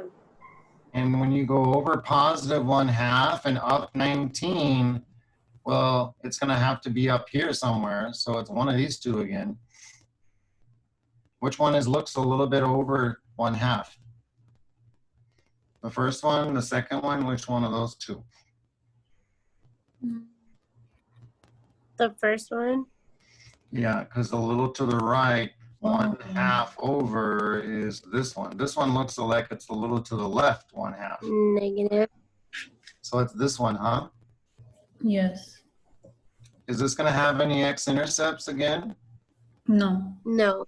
So down below, you're going to put does not exist. Yeah? Yes. And then the vertex point will be simple. And the axis of symmetry will be what line is going to cut right through the middle of this right here? X equals what? Half. 1/2. Yeah. Well, so much for me not helping you on this problem, huh? Okay. Do you girls understand that? Yes, that helped tremendously. Thank you. You're welcome. And I know it took longer, and I was thinking like a half hour ago to stop, or even 2 hours ago, but I knew I knew that people will benefit by seeing these fractional ones, because that's going to throw them off. Oh yeah, absolutely. So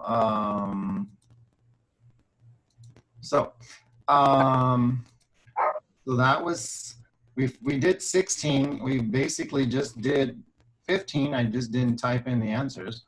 14 we already did. That we only had to factor a -1 out, and that didn't leave any fractions, so that was a little friendlier. This one you're going to have to factor out a negative what also? -1. -1.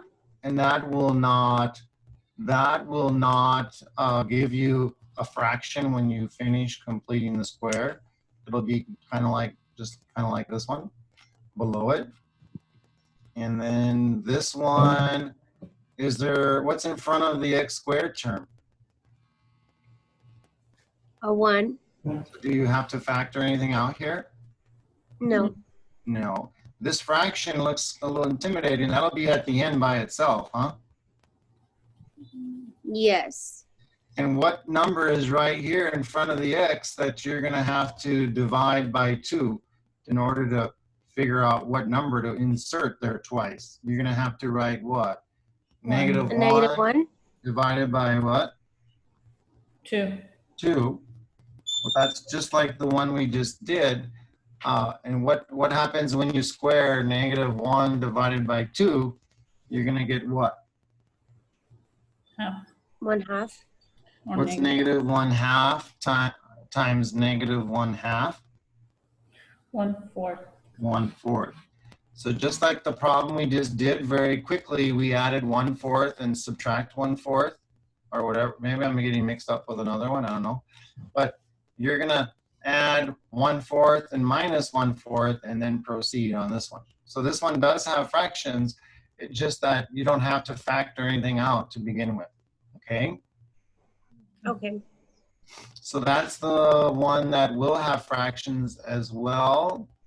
11 we did. 10, there's no fractions here. There's no +1 in front. So do we have to factor anything out? No. There is not even a number out here at the end. You can think of it as a 0. So what are you going to do with this -10? You always divide it by what?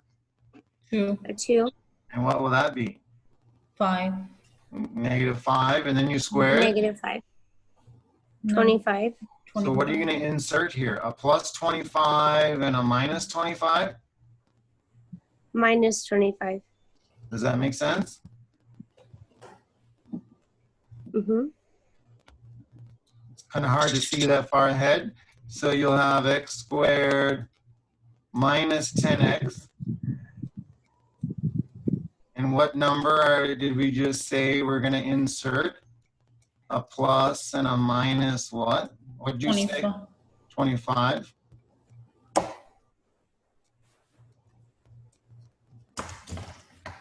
And these three will factor into a perfect square. And this will be x minus 5 times x minus 5. Gets back to that up above. So now this will be your vertex form. If you multiply x minus 5 times x minus 5, you get this part. And the minus 25 is, now there was nothing in front of all this. There was no times 7 or times -1 that we have to multiply the -25 to get it out, because there was only a +1 to begin with, which means we get to skip that first step and there was nothing to factor up. Does that sound right to you girls? Yes. Yes. And now once you're right here, don't we know the vertex and everything from then on? Yes. Is that okay? Yes. Yes.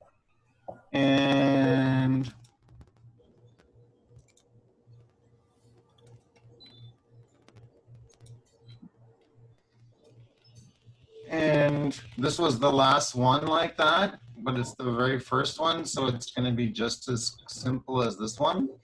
Do we have to factor anything out of this first as a first step? No. Mhm. No. So what are you going to do? Take -8 and divide it by what? By 2. 2. Which will be 4. Negative -4, and then square it. 16. So what are you going to, good. What are you going to add here? A plus 16 and a what? Negative 16. And then you proceed, huh? Yes. Is it okay? Yes. And then up above was what we spent the first couple hours on. And so that you should be able to have a good chance with. And there's just these 3 introductory vocabulary questions. So I guess we can just go, let's just take seconds. If you have a line, a constant, and squaring functions, I'm not gonna ask you to memorize vocabulary, but line is a line, constant is a horizontal line, squaring is the parabola, quadratic, but all together they're called this one, polynomials, without getting any more specific. We could spend 5 or 10 minutes on that, but we're just leave it as that. Okay? Okay. And you don't have to memorize that. A second degree polynomial, second degree means the highest exponent on the x is going to be the number 2. Second degree means highest exponent's a 2. So what else can we call an equation that has the highest exponent a 2, like this one right here, number 4? Parabola. A parabola, yeah. Now, this question's trying to get us to distinguish, do we call the equation a parabola? And I probably have done so sloppily. Or do we call the graph a parabola? A graph. The graph has a parabolic shape, and the equation, even though it's a polynomial, but more specifically, it's what? A line or a quadratic? Quadratic. Mhm. And then the graph is called a what? Oh, Parabola. parabola. Is that okay? Yes. Yeah, but after we get tired and we say things and we're talking a lot, sometimes we just say, oh, that's a parabola. Yeah. And what we should say, the graph of this is a parabola, or the shape of the graph of this graph is a parabola, or the shape of this quadratic function is a parabola. Okay.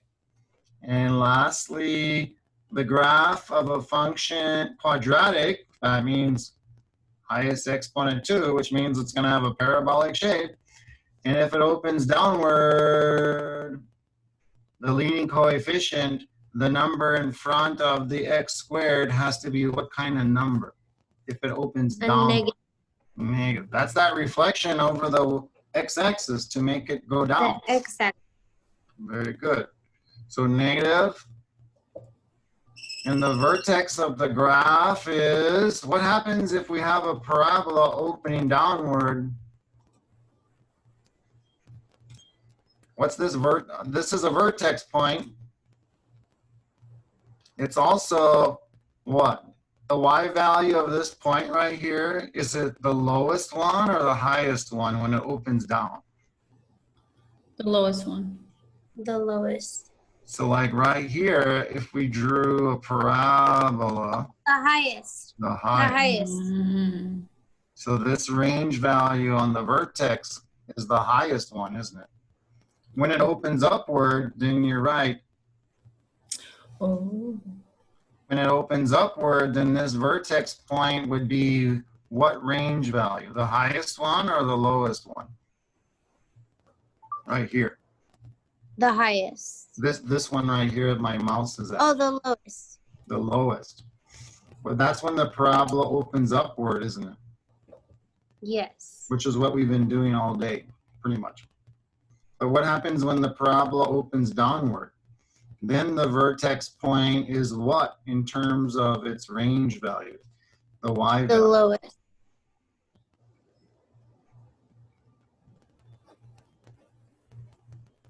So when the parabola opens down,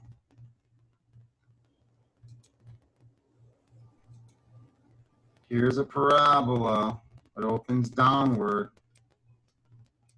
All these millions and millions of points have x values and y values. What about the y values? Yeah? Oh, it's the highest. Yeah. So this has the highest y value, the highest range value, second dimension value. And so this vertex point is called the highest point on this whole parabola.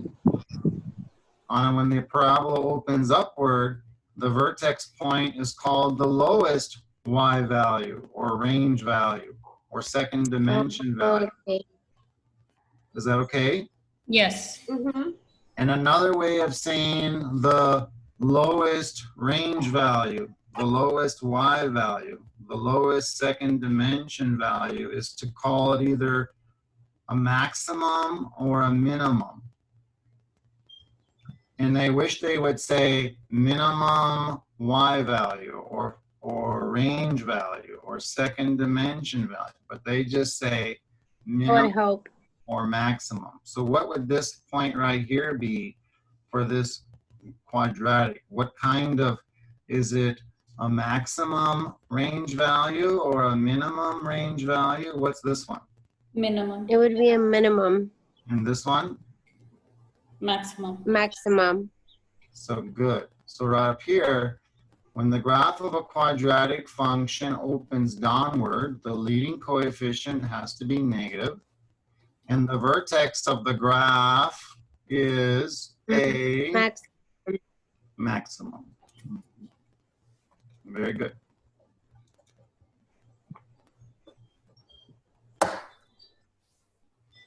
And we got it. Oh, I don't know if I didn't check this one or what. I don't know. But anyway, so I hope that helps you all. I don't think I can go another 3 hours though. I don't think you can either. Okay, so we actually covered everything actually. So I hope you all have a reasonable chance to complete the homework. In terms of tomorrow, I'll have an office hour, 10:50. And if you want to ask me anything, you can. If that's not otherwise, because we're on the last week, if you have any questions, you could email me. I won't be able to be as thorough perhaps as I would on an online session recording, but I will still address the question.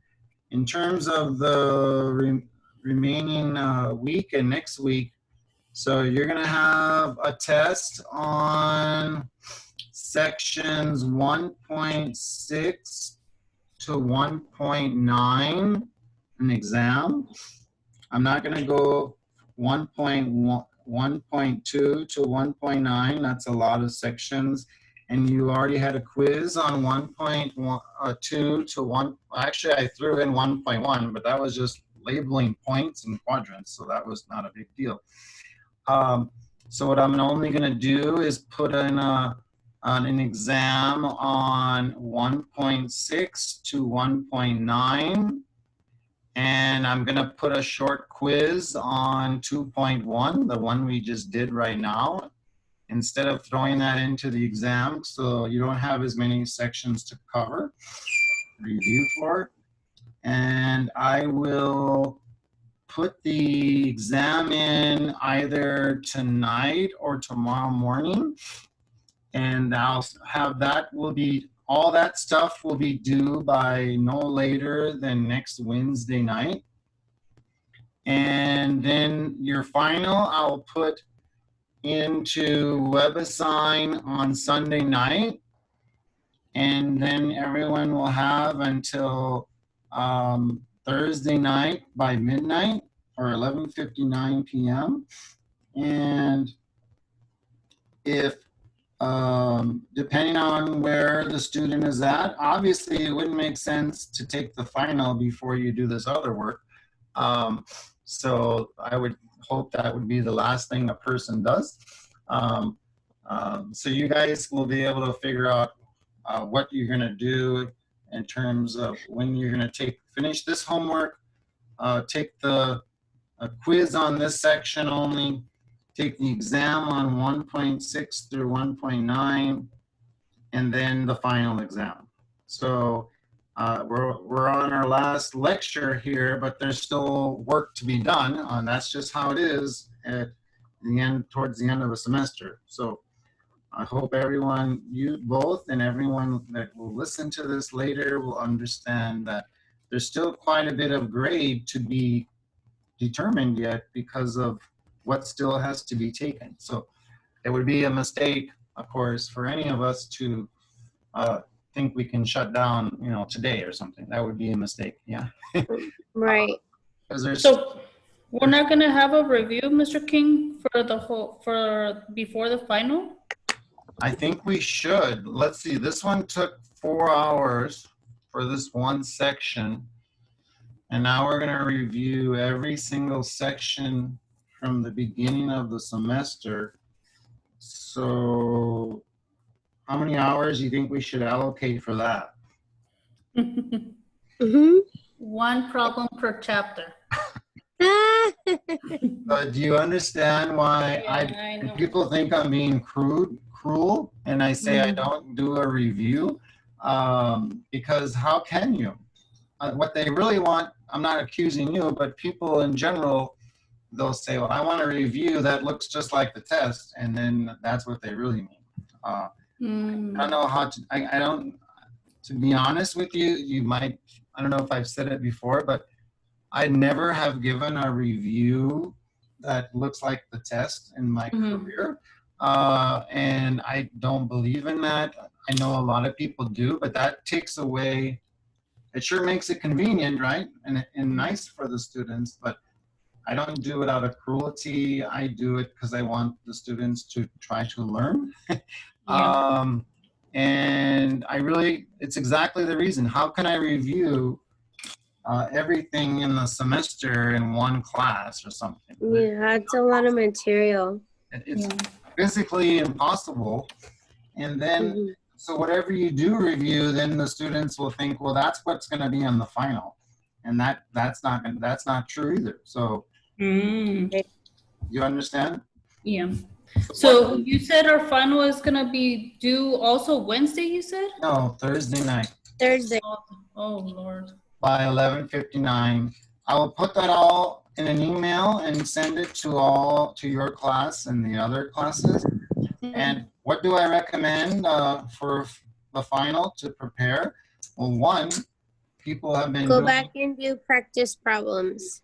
Yes, but I would say at this point, the minimum thing I would do is go back over your regular exams and just go over them. And because otherwise it's too daunting of a task to go back and look at every single section unless a person's been doing that for weeks already. Yeah. Oh, I did. Otherwise, if it's like right now, then it is reasonable to go over the 3 exams you've already taken, the exam you will have, and if you wish to go over any quizzes, then that would be fine. But now you're talking about 10, 20 hours of review time, which sounds like it's crazy, right? But if you study 10 hours, 20 hours might be extreme, but 10 hours should not be considered extreme for this level of class to review a whole semester's work. That's why I'm sounding like like a parent here or something, but 10 hours is what I do in a week. oops.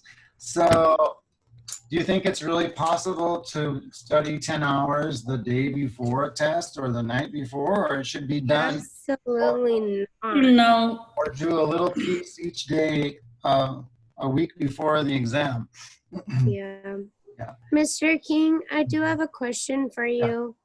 I don't know if you can answer it or not.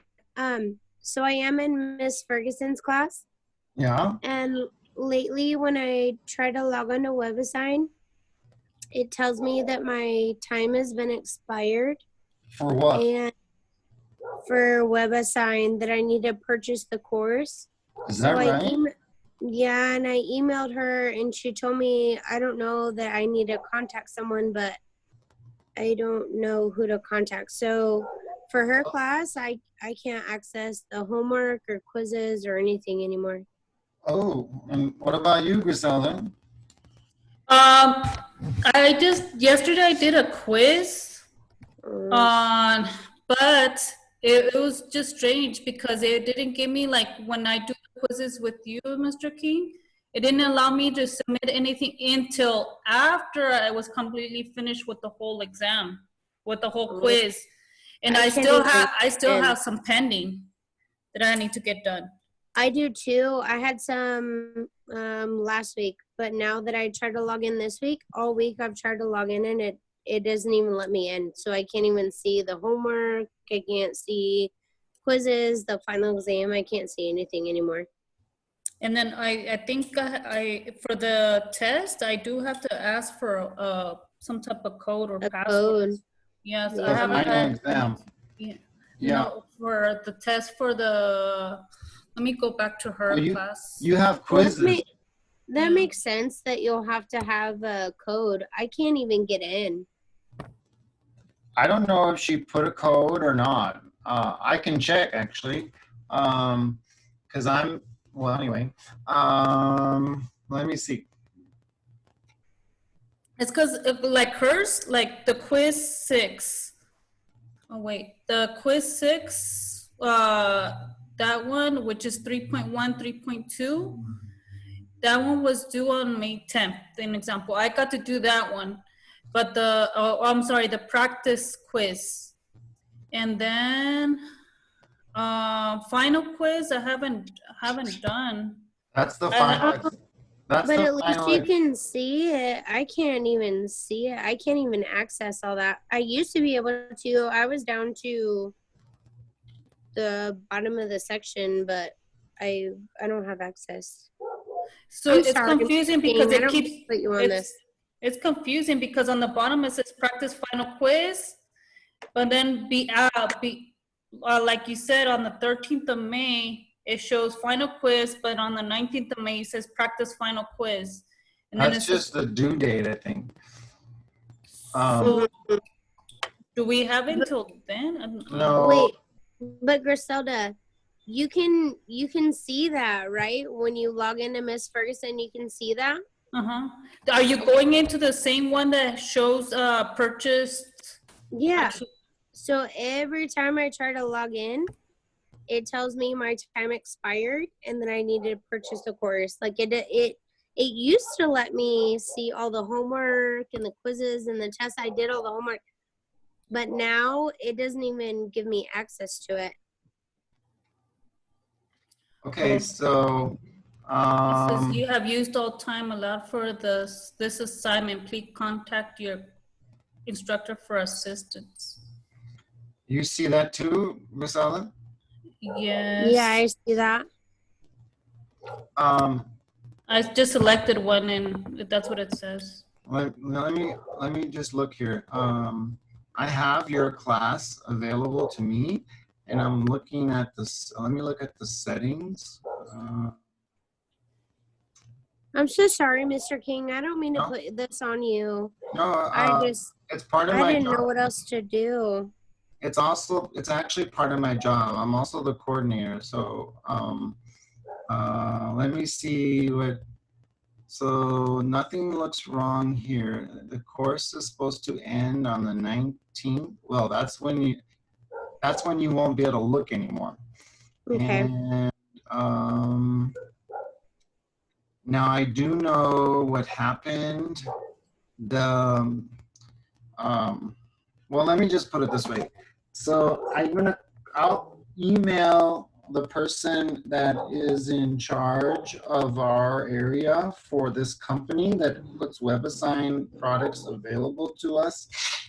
And I will ask her if she can, but I don't understand why yours does that and Griselda's doesn't. That's what I don't understand. Honestly, I have no idea. I've tried logging in every single day this week and it still tells me the same thing. It did this a few weeks prior and I emailed Ms. Ferguson and she said she didn't know for me to contact somebody. And then the next day it gave me access, so I didn't think anything of it. Okay. And then you don't have access again? No, I haven't had access all week, so I can't even finish my homework. I can't finish the quizzes. I can't do anything for her class.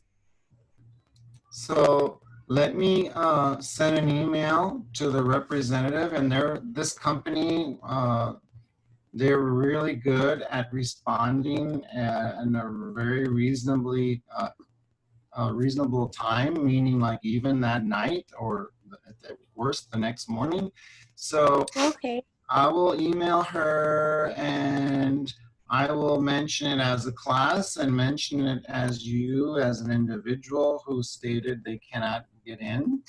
And I will then wait for her reply. And once I get the reply, I will email you.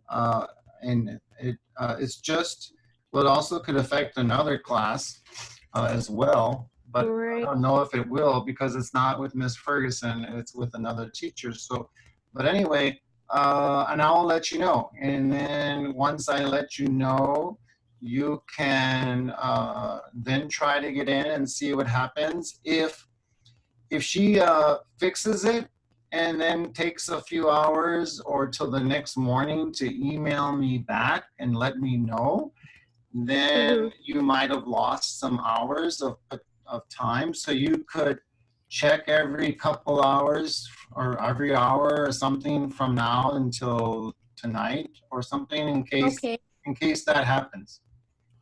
Actually, Mr. King, I'm gonna need you to, because it's not giving me access to some of the quizzes, like the practice quizzes.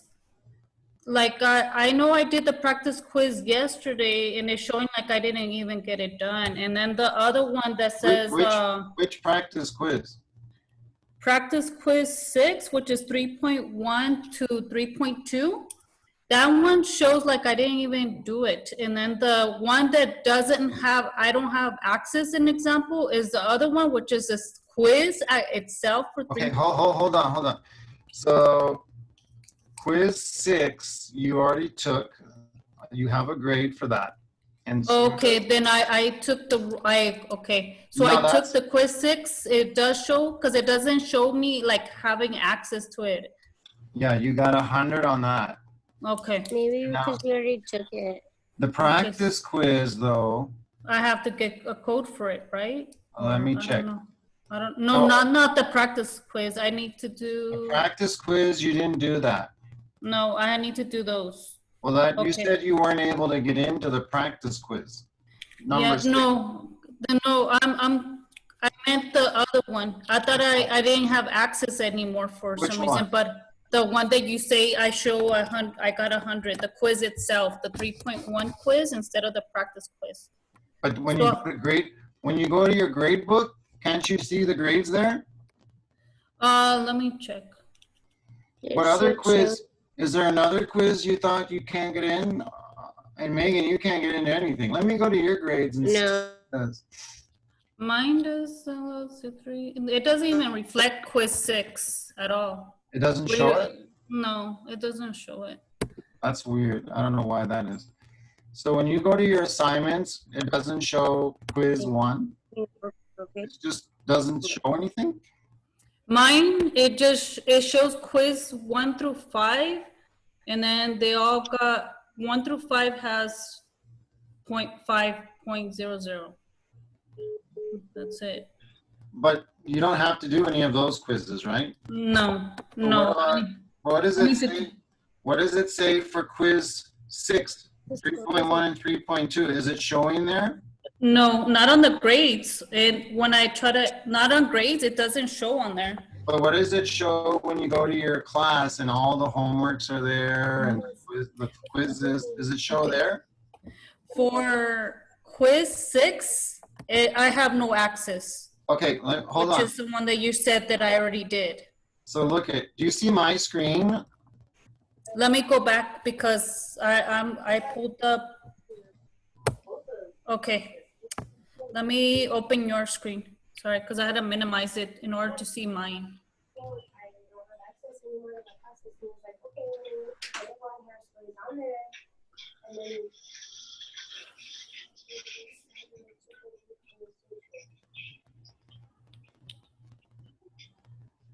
You see my screen? Yes, sir. And this is your class with Miss Okay. Ferguson. And here's all the assignments. And you don't need any of these ones to begin with, only starting at, 3.1 to 3. that's where my mouse is. And then there's the Okay. practice quiz. And then it says quiz 6, which has time. So Okay. there is a time restriction. And once a person opens up the quiz, and even if they log out 30 seconds later, it's too late because the clock keeps ticking. Uh-huh. So, but yours doesn't even show a quiz 6 there if you were to go back. But don't go back, but that's what you're telling me? It doesn't give me access. Oh, but it shows it's there. Yeah, it shows there, but it just say have no access to it. But what if you click right here where it says score? Let me go back because I don't even, because normally I just pull it up and it just shows, oh, never mind, score. Yeah, it does show on there.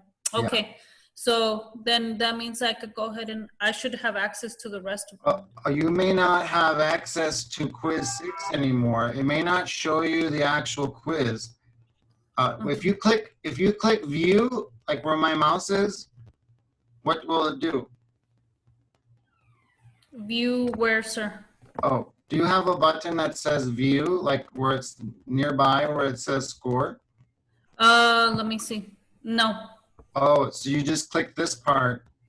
Yeah, it just says current assignments, restrictions, due date, and score. Okay. And now, have you looked at quiz 7 yet, or quiz 8, or quiz 9? Have you tried those yet? No, sir. I need to. That's why I was just needing to make sure that I have access. I do have access to them. Okay, so then just make sure you know, don't open them right now, because if you open them, the clock starts ticking already. Okay.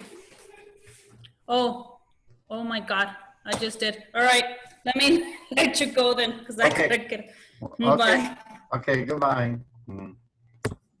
Megan, are you still there?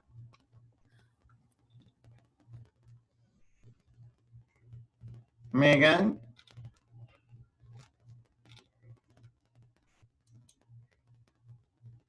Megan?